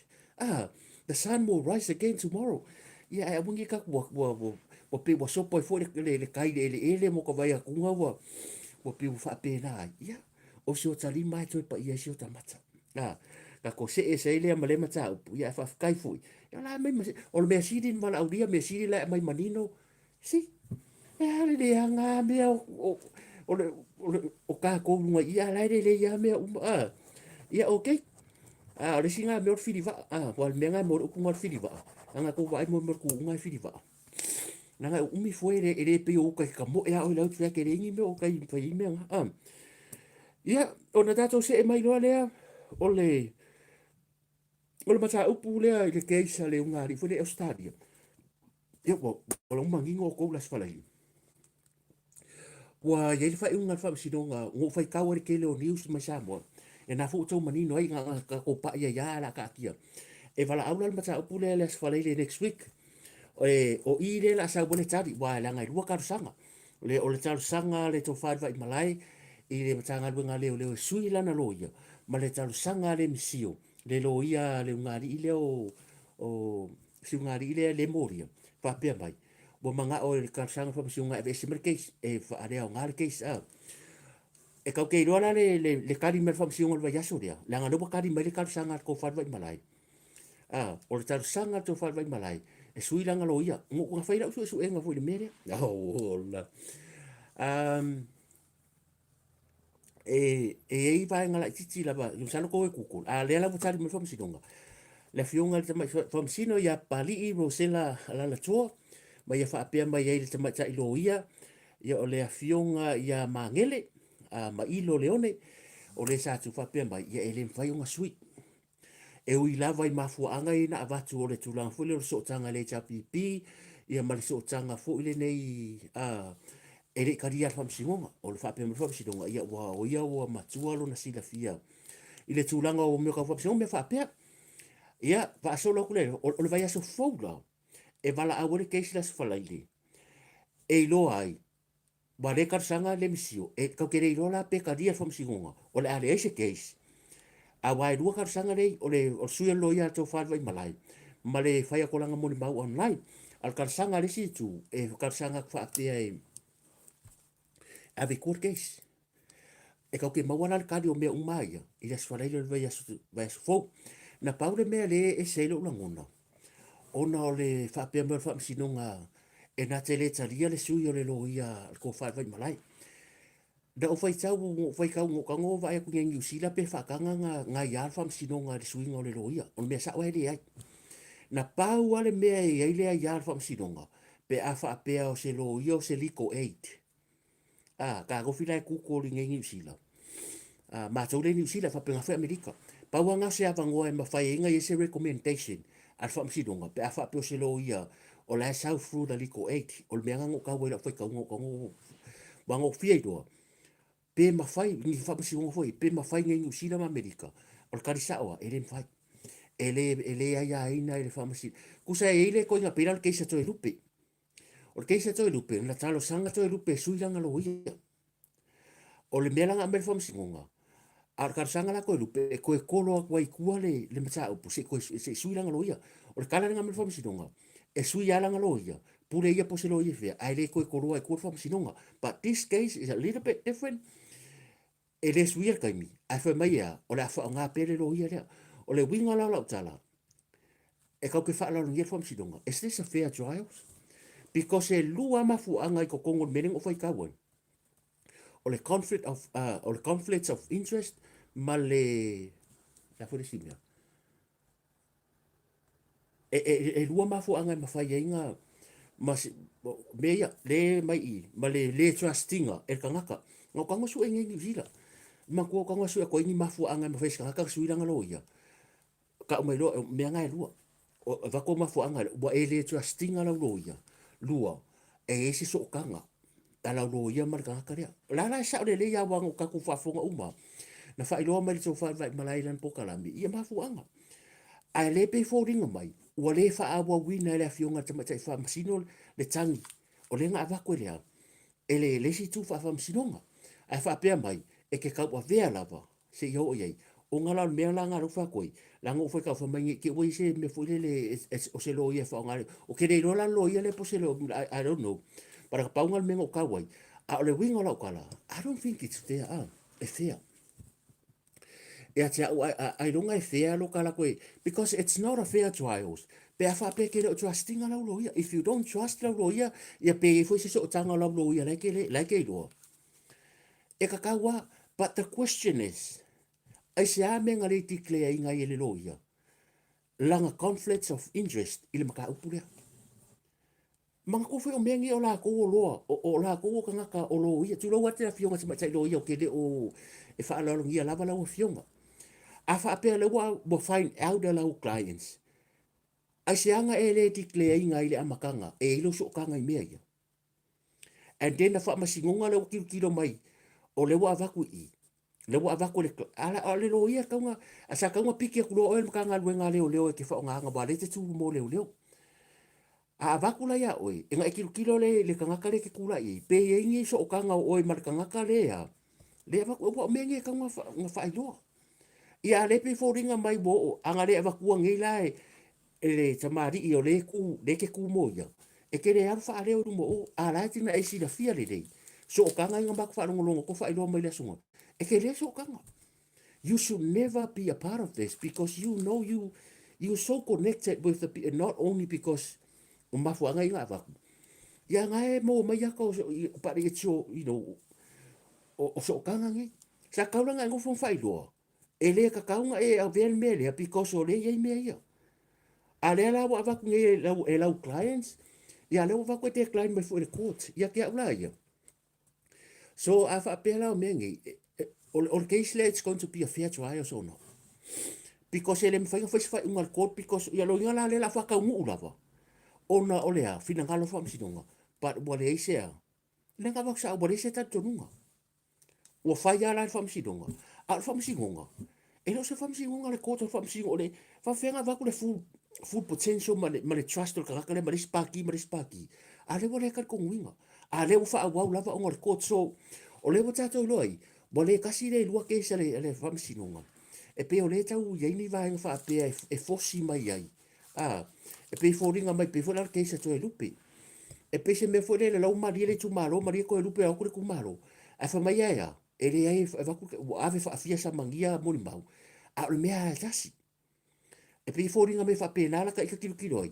E pe fōringa mai, because la uiata to nunga sa, they supposed to look at both parties whapea mai. Okay, o la o la ko ele te kinga, e leo se la ko case. Pa wale me faamasinoga le fionga whoever ta faamasino e faamasino ia ke le me va ko le siku mal me le siku ai le o ia fosia mai mai o mai pe i a mai la lo ia nga pu le ko swing lo ia ma ko for ke e fai nga sui lo ia ma ko ke sa kin fai popole nga fai ko sui ale lo ia le kai mire nga fai la ya faamasino ko sui ia ko sui ia le nga o lo bo le ko aska mo kin fai popu ala ko ki no di ia fa ko iro ia o ia la talo ke le pule but next week le fa ke ai wa ia malo popo le nga i tulanga o me fa pia ile ma ale o cases ngi ka ko vai sa mo ia le fula ka ko vai ko ia a fa pe moni le tala le la ka ko se es a mongi kala le fa ku fa nga ku pe pa wale mea o to ia wa fa le o mai ko le ko mai mai lunga fa sa ku fa se e mana o mia le ko come forward and be a man. Be a man. Come forward a mai whai mea nga. Leanga ngai eile keisa ma ko ku malo ale paka ku pailano. E makuru pa roka ve ko kiki kumula o messenger ia. Mea ole meri fo minga mai ku fanga ku penga po. Mo ia. Kero, ma ko ia wika puro kanga umakanga. Fa mai ku fa mai maka di masuka la ka pa roka ka mai. Mo ia. ka mai le fai pule lo tula ni ya mako sta mari fo ya mako ia vidi mai o kango record o kango play o kango vidi ya va tongo o ko kongo se o ke rei loila wo fionga mo nga ole ka kangi ro ke fonga meri mai ka nga ka fa mai nga ku fa nga kupe ia ele pule a ko ya a ole meri ka meri mai o kango se nele video le lo kango le kango mai messenger la ke recording o fa kule lo so le fa ko mo ia nga ka fa me sa o a o fa kule e ke mariela a moni lau kala rea e me fainga ave faamasinga ai ke mariela ke mori maua o ele nga manga wale kasi de lua mo kiki fia o medi fa mai mai ku fa mai fa makala me okay I don't want to know but why you text me why you call me and fa makala mai mau mia o fa ko fa mai wa re o ka lo send video send mal makala nganga le fiong fo ia va tongo ya makala ngwa fa ko si ka ka ka re lo medi lo mai spai pure ia e fa penga foi la ke fo o la le mor ka ngakare fo min foi ku fa nga ku pia ka ko ya ri paka ke do la we fai lo le lo ia nga fai le lo ia la fai de case o ke vidia ko fa ko la voy a piare o la voy a piare fiunga le ya va tongo le fa kari mai e ke fio aku wa mo fai kara ke do fiu e me ya bo mo fai kara o ia o longa a inga o la ko abu a inga uma fa mai la wo yo va ku so la le pe wo ku o fiu e vidia ko e kari me ko lo ko se le va ku e mori mau ka kara nganga ia o la fa kari mai ya pia nga bo le ko re o bo mo musu a le va ver fai kala o le mele ko fa ko le va ver fai kala o mai ma uia ila fionga fo ia istamari fo len ka mo ia ma ko so uso fo ale mo mer fai kala e va vela karia kupe va venga mo fai kala mai anga ko ngofo ala o siria o ko pikanga ka piko siria la nganga le nganga mo ko kupe anga ko mai ko fai kala ai ko kere o mori ma le fo la wo tupu mai le case de ka ko I mo le kasi de lu le ngwango ka fo menga fai ku fanga kupe o e ave le wo confirm mai ina ua uma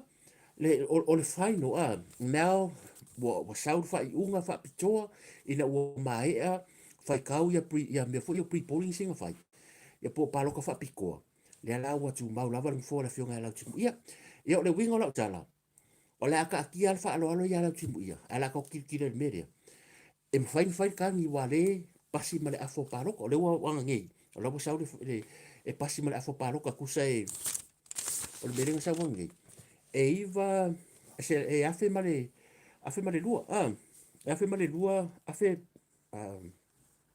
but anyway o la pasi male afa o la lo tu la fo fa palo kan fa ave se kangi pe ai ngi me fa pe ia o le ala mo kere ka bo mai ia o ka ki ko au ko loko ye yo fa me sa ai le fa pe fu ngale mai ko mai ka vidi mai ma ko fa mai fa ilo ko me ai o aku la se su e ko ki mo di mau ia ko re fo ko ki mo di mau ia o le bior tu langa ngai le maka upu dia mai ele ko ngo kere ilo e fu ala va ya taioli seu ia o kai before ingei pe ka ka ngopo ia mo mau e fo mala va no tanga fo dele e ke ava e fa sa mo ma o la va ngof e fa ka inga le fa kula kala a fa pelena tupu ya fa la ri o la va no fo ne o tai o li seu a le wa ku mo ma ia fo ia ave san kama fo le alo ave fa fa makala kuskusia ave fa msidonga alu fa inga la ku komiki ala kimbu ia ya o ya va ku se la ni masfuru fa sa kala kuskusia yang ave lola yo ave kangi yang lola ka fa pe sa ni sida ki horite ye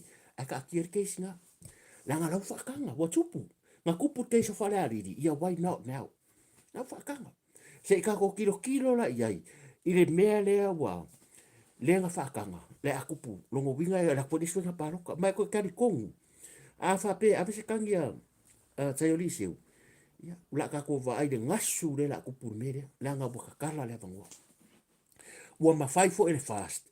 Nga o lava la ko ia whai se la ko record fo idere. Mo whai a wale record nga whai rei chapipi. Mo whai fo ele fast nga o whai se la ko recording ia. Whai se se fast ia o whauruka ko kangi renga recording dia nga whai mai lau kimu ia ui ia wai rengi maka. I can use the AI voice. I can use lau kimu ia's voice. Nga la waro runga de YouTube kare leo o lau kimu ia nga whaka kwa fo idere. Nga ku ai runga de AI kala ngo meo lau kimu ia. But it's not a recording for the video. O le mole audio. E ngā whare e lenga o whai a koe amakanga. A alu ngei la a kupu mai ia lea whakoi. Mo whai hoi la. Se ka ko kilo ya nga fo mo faamasinoga se ko kilo ye. Po le mea lea. Ma ka ko fa fo I faamasinoga le a safaka o ya faleari. Ko fa fo ya ko fa fo ko ba alanga fa kanga lo. Ya ko va ai lo le ye. E uma ku paro ka ngi le sparo ka le laso. Longo inga ka ari ma ka usanga uma o fai lava kulanga ngi. Ya. Ona o mai le or kala le paseng vai manga I le merenga. Mo me fa manu yanga e mau ar kanga ka la ku ngofo ko ngor fai nga malo. Ya paro ka I bo uma. But ya lo I respect the people have spoken. Vai monga kolu have spoken. Wa uma na fa leo la tu ngona. Which is le ai ma se me kupu ai. Au ka ko le ka ke na lai singa yo mea. Ia o fa manu yanga e mau ar kanga ka la ku ngofo le teipo fo le. Mana tua fo le teipo. A e ngofo I e ke e mang wi e mau ar kanga ka kapingi ka ere mau e kanga ka e ke ngofo kas. Le go fai a koi. Anga le la post. O le mea kongwa le ka you win the battle and you lose the war. You win the battle and you lose the war. O le wingo la kala o ke le fisilingia. Le tō whāfo ia le tū maro. O ke le fisilingia. Ai ya kako kilo fa poro kiki fo ile.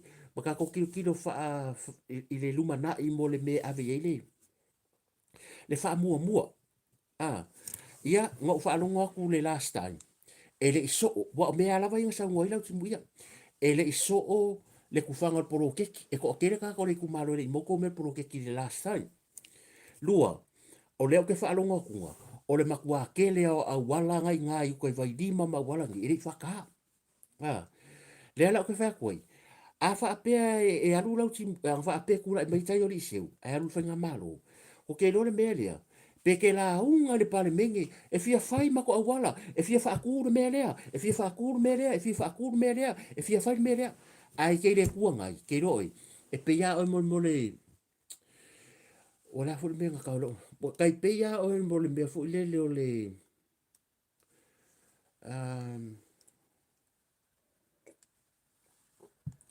vai mo le mea o nga, ai ki su. A ki su le o nga e fa malo a. Ke vai fa malo a le malo si le ye e nga po a ku la lo le uma le ala na mai le mau la timu ia e ke le ka waru le malo e fa ka ngu e fofuanga o mea fe malo le kasia wala nga ka ko la nga kasia kai mingi o nga pro ke ai anga fa pe ka ki o me kuai e pengi fiki e fa ka inga o le minista mar swimming ska anga fa pe la ku la timu ia pong ia swimming ska o meangi peke la unga pale mingi le ko ke minko fa kasi danga ko ngole teipo o manga ku mai e fola mai le si kuon moka se o mako awara nga rua le mako fale mai o meia o ka kia mai ar ka o le menga ioi a le ko ke ko I e ba pa pe mai ya lo fangia ka ringa lo se ku ma ba fo le ke swimming ska ya le manga ya fu ile se kai mi le nge ka un haru se ka ku ba le ke kala ngo afa pe ke swimming ska mi ska kupe ke fa ko inga mi ska kupe ya ke manga ya sa usiri o le ngo aru le pasenge ka ko nupi fa a fai fongo ka le round table ya le lunga fongo ka penka ko ka hoi e a manga ya le aru nupi fa si mo fu si fa man yanga ngai au fanga le la bo o le ko I pe ke la unga male nupi fa le pasenge I le kuangai ku ko kasi manga ya fa nupi fa ya fa ni fonga fa le fia le fia fa form ni fa le ma se fia ke lor ka ko fe ko ai ko ki pa o sa mala ko ki pa o sa mala a ko vai lai ye lau pa o sa mala mak fal mai de fanga la ngaya o ke o fa ya kulang fa au lau pa o sa mala aya ka ko inga munga mai I mo ko fo mai va le ya le fu ko sa pa inga ngi o le me kasi nga o nga pe ha luaru ali se la fu ke no so fa I e ke le experience inga le media e ke le fa se ko ya le la fa ko le mena le no wo fo o le me mo mo wo fo ke le mo no fast fa laka ku lo wale tu malo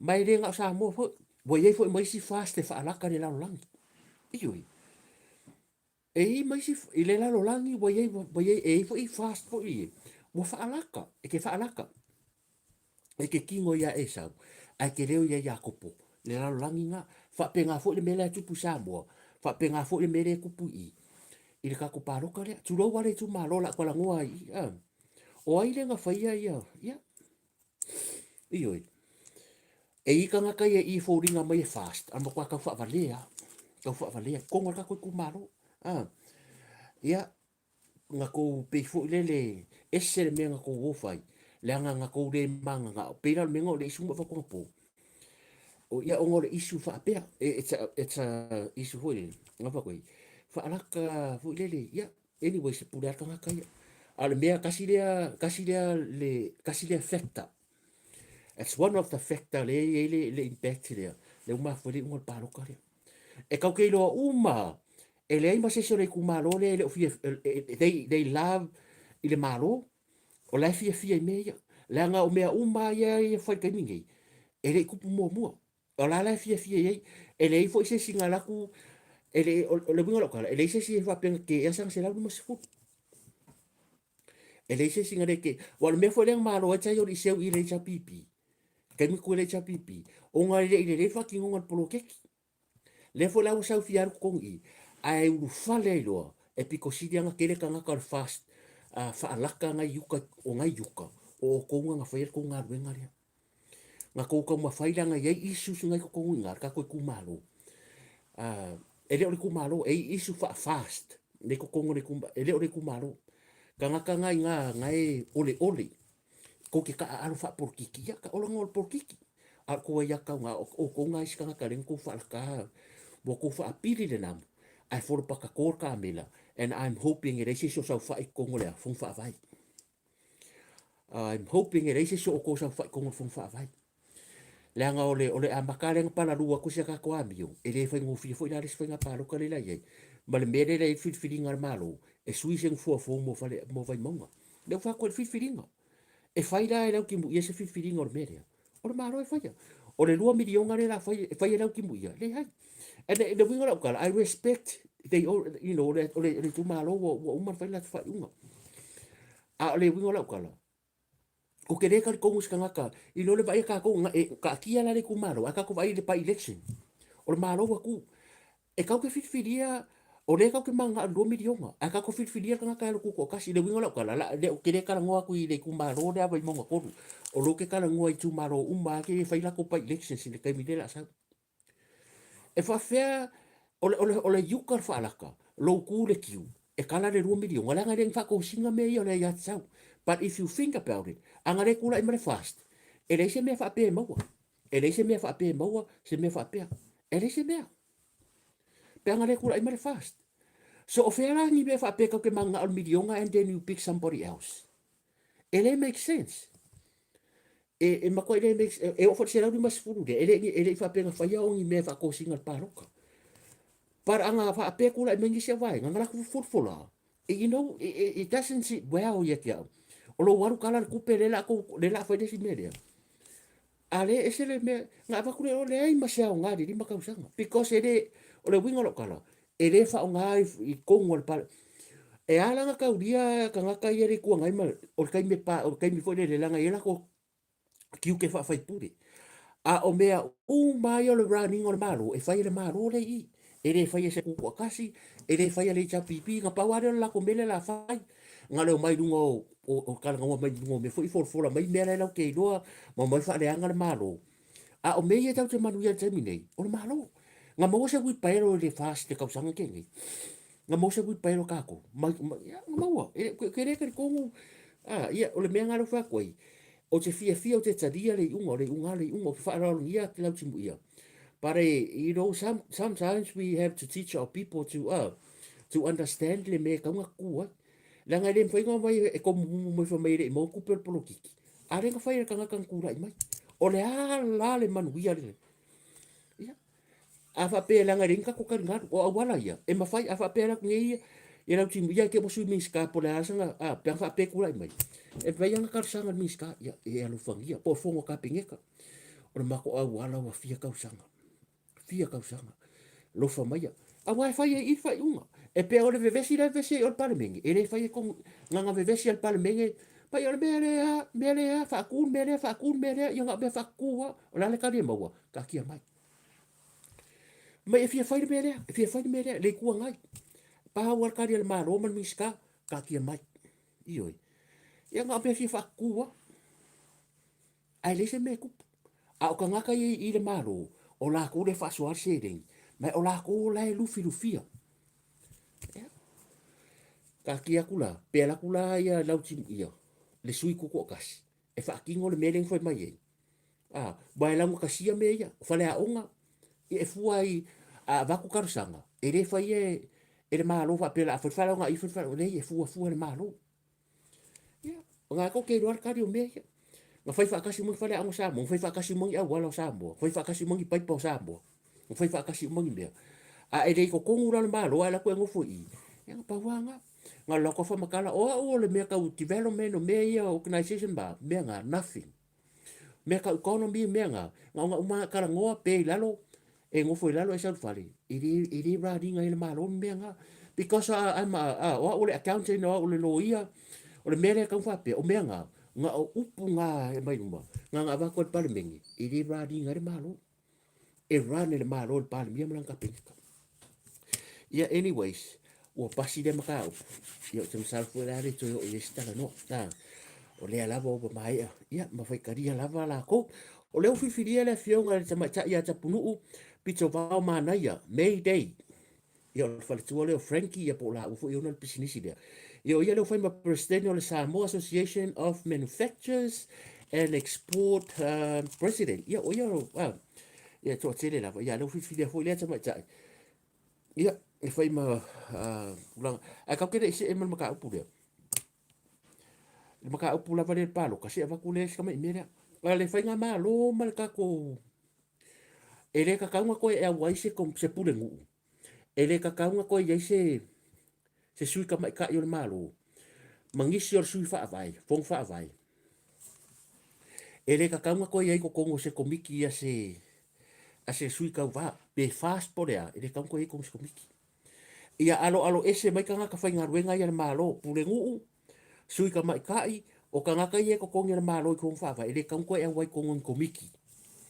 Ang sui kau wha. E lo na vai nga mala nga fia poko la nga ole maka upure nga vakungi ya bo in bo mai ka le kongi le malo ye kongi le malo e sel mela olang olang ai ya fair and square fa le fit fitting a wangi ko involve se komiki la va a se sui ka va mai ka nga fa ya ku pa lo ka ria ua ka kia ya me on ko ka ngin pa lo ka kia ya me o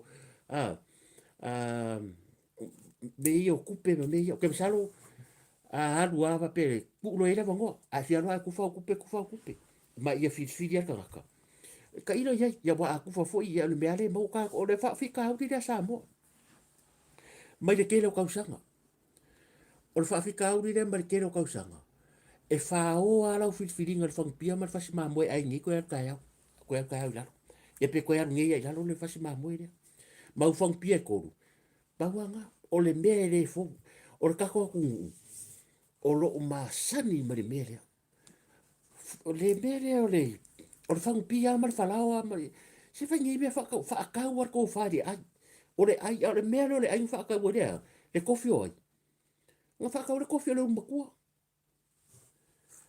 o le mon ai mon mangafa wa ko ngi ya ru la ke ko fa ir mo ke lo mon makai si fa kupe makai ko ke no mele o tupu sa mo ra vai o wa ko ngai si uso me mo le mel makai kala vo fia ko inga nga boye de se mo manga o akele le makai le wa lu ko nga system fo e fo makai wa iro la unga de iro kanga ka makua le iro le va maka mari i makupu makula ko le ku maru wa ai fo alo ro la unga wa iro ku ko la unga wa iro YouTube o makwa ele iro le va o ko nga makai langa makai fi fai meanga le mo kwa pa e sa mo ka mi kele mo ka mai makai o le makwa fi fai mea ioi nga kai wa le iro ka mai makai se ka ma fo i wa ke ia wa fa mo ka ngo sa fa ro asi ka mai ka mi ki a ko se rima se fu po se on se fu a wa ka ngo mo ka ngo fa ko inga wa ka le fai langa ke ro ko nga ska inga anga ngo foi fa fu e ke kau kare kare ko penga ke usu fai ngaruenga a fa mal fu le pu fa fa keta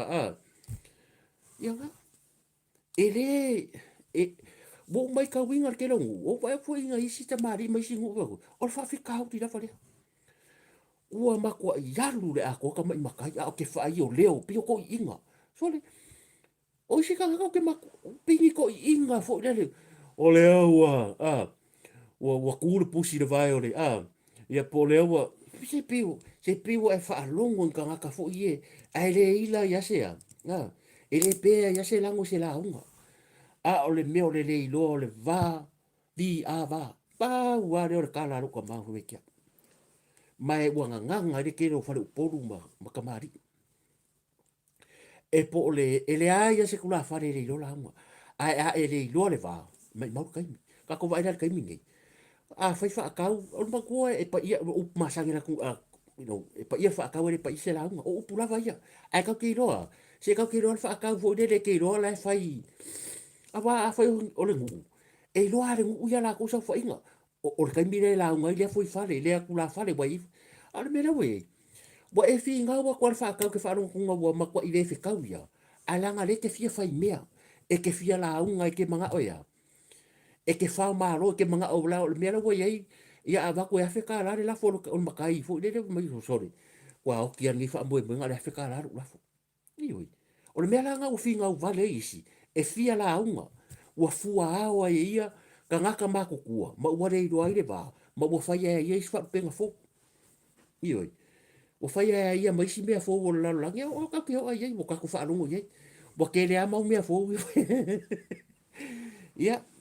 Ai reisa ma umanga. Nga ki YouTube pa. Fai ka mai kia mai sa utara.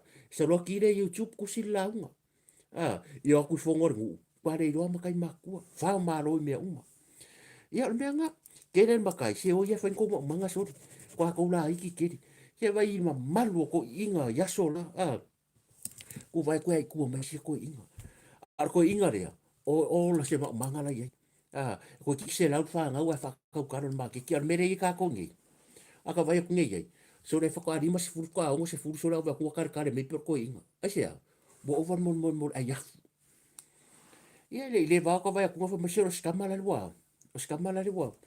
Fa menga nga moya kuwa ma ko fa fangua. Ba ro mon ai kuwa la. Ba ro mon ai ala nga pofi. Ko ke ron me nga le. Ele. E ke fia la me fo le si i ma ia o lo fa kamari ni. Lo fa kamari o lo so kar suar ni. Ia o lo ke kusi la lo fa ka la ngai. Ma ngai le me ma e mo le alo fese manga e mo e ya fu me ya ke ko mai oi o me nga ke le o mama i ke ni ke le o mama i mero fi ai me e le ni me le ba e le ro ka ka ma ku ma pe ya oi ke Faaauau uma ka nga ka ngu uma ka nga anywhere na nga fo ba ya ke fa ira i me nga ke fio ke ai ke le ma nga ke fio ke ingwe ke le mari e ke va ku le alo ro kingo e ka le mo pe ke mi mingi fo pe or ka pe pa ho le nga nga mel tale e sa ke va ku ma ngumi ya malo pira malo Ricky Jones ya tulanga na o nga ka ko me mai doria ya ora fo tuanga mun muri yo sa fo yo ai ke sorry tango like for ka ko like so ko kiki fo ya ngalo ya ako ko mancha malo a fe kere I like ka ko like ngalo ka nga o mi le like fo le ele le like le ko mengi ale like le we have 534 people watching, but we have 166 people like. Ia lono winga. E toi titia fase lau tangata ia le mo mai ele o fia like ia awe te popori. O le like o lo ia tatauna ku lau like ku inga pega. Ia pa wanga lau me aro fa mo fai like ngalo o me le like o ka ko like. Ka ko ia pe share fo. Pulo e pe share I will love if you share because o le share o le live it's a benefit for the life ia fa pe fula ia pule ha oi I no le ia sa kai ka fe a wala wanga ia ka ia o ke o fo se foi ka re me ngaro ka ngo kwai do di mama ku vai de me ngar pise di ngaro ka kwa ku do di ma me ngar di ma ku le fa pe ngaro ka kwa a fa pe foi la ke le do di ma o le se tia ngo fie me lungo le pe fa lang o la avatu ala tala le ko salo o to tele o to o e le mawhaingo kua ia se kangaka. O hau lava lea. Se ia vanga nā aile page le yesi tua whawhine lea lenga o vai ku Samoa. Lenga koe live mai lava ia i runga o langa. Le page lea le SSLOFP. Malo siniva. Lo fatalo hata tu fide, siniva tai fela. O la fionga sua. O le sunga ya sua. Ya te au ia, it's hard for me to see and it's hard for me to say. Agustino, malo. Ai o te musu e a whainga le lau tele o le inka ngeki. But it's none of my business, it's none of their business. So, o le amela ta fia o te tala noa o yo langona, langa lau kei loa le sa ono mele ka o wakua. Aua ne i e tua ia se tangata, e ke le i loa sa fake page. Langa wuwa ai, o na yo tatu tangata e ke ia from wow, o you're the master, I'm telling you. E le o mea umai ke vairunga ia sa Facebook man internet. Nga paua page le ngo le SSLOFP. Le nga live me stama fa fine le umariu. Nga koe live me nga page. Nga lainga ukari kongwa. Sister one lea. La fair page nga. E ei ka nga ka pe yo le page foi le steine le mai i Samoa. Le i vai moso. Le nga sa le page le sona lole. Le nga koe live mai ya ye le page. Wa ngalo ya ya. Nga live mai. E koe ku foi lalo. Lau maua. Ona yelo background me ngi ka IT le fa kola kola. No matter how much okay do me ka IT, you can never Google.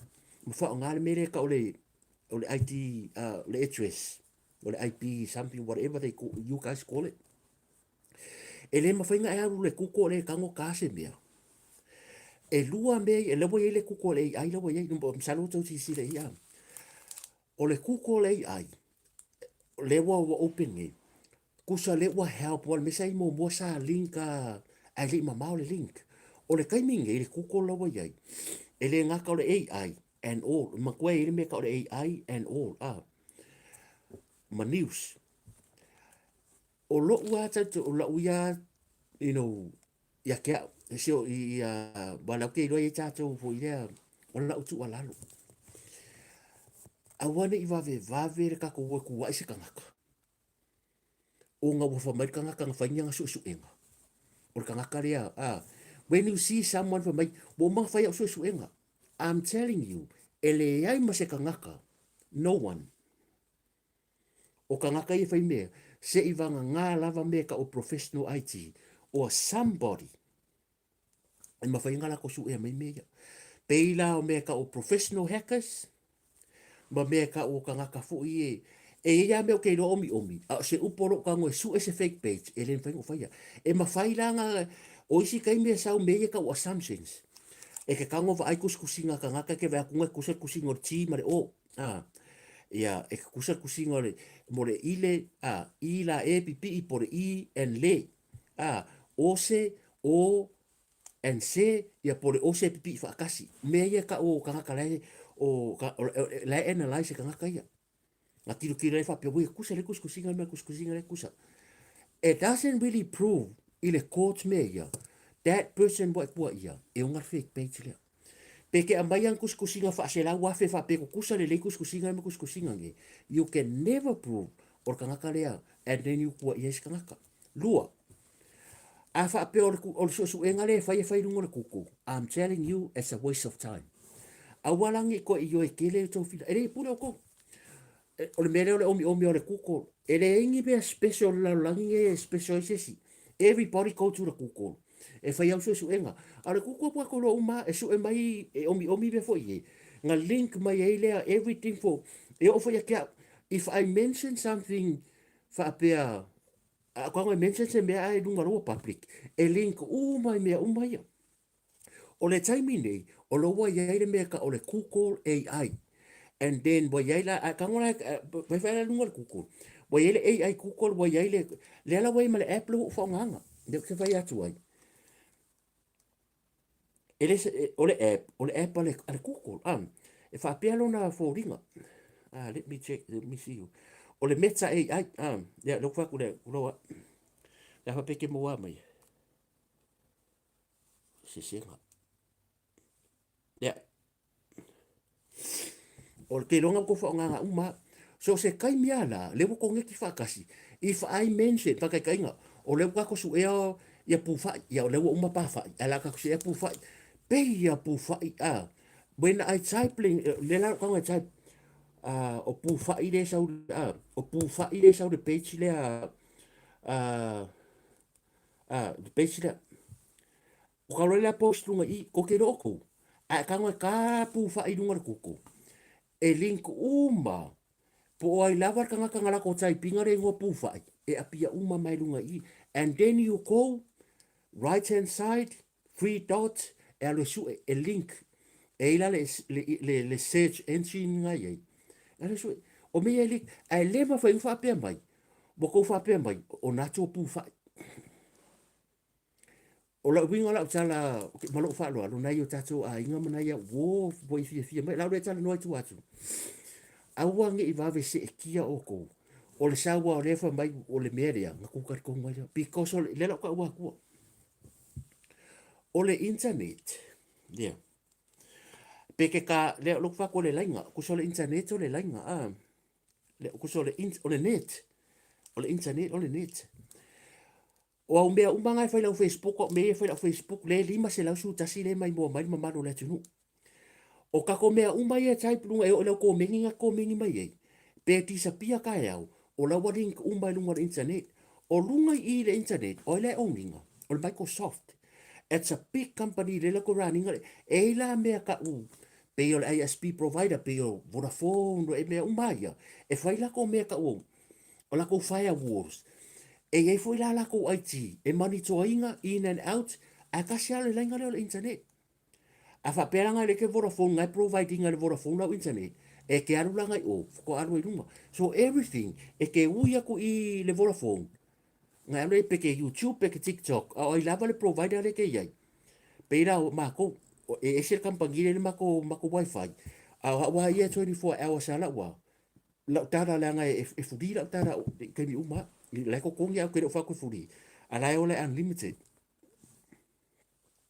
e ko ngeki uma runga ringa ngeki a o ka ala na va pufa a ka kula pufa ngi a ko ko mengi foi a pufa e link uma runga fia i le kuko nga ka ku le sau ava kunga po ya de ka o pufa i e link mai ole IT address po le IP address a manga ku le ke ia le fa mai o manga ku le ko ngale o ngale le fake page le ka o pufa ka wa ya but I have no idea. I have no connection. I don't know whose pufa is. We have to be very careful. O la uru inga. O la ua lewa ai e vave o kako kangaka ino I see. So se mea fōa. Oh yes. A watu te whapena. E o i theory. O kangaka ia mai malako o theory. A kanga kusi. O Samoa na tupunga mai farse e lai whanga. O le tamalo farse e la. O ia lea na tupunga mai Samoa mai whaingoa Samoa ia Samoa. I tausanga e le i soifua mai le mesia. Sa esta malo no ya manatu le lei farse la. Le la kwanga kusi la fiwi da. Pe kusi lunga in.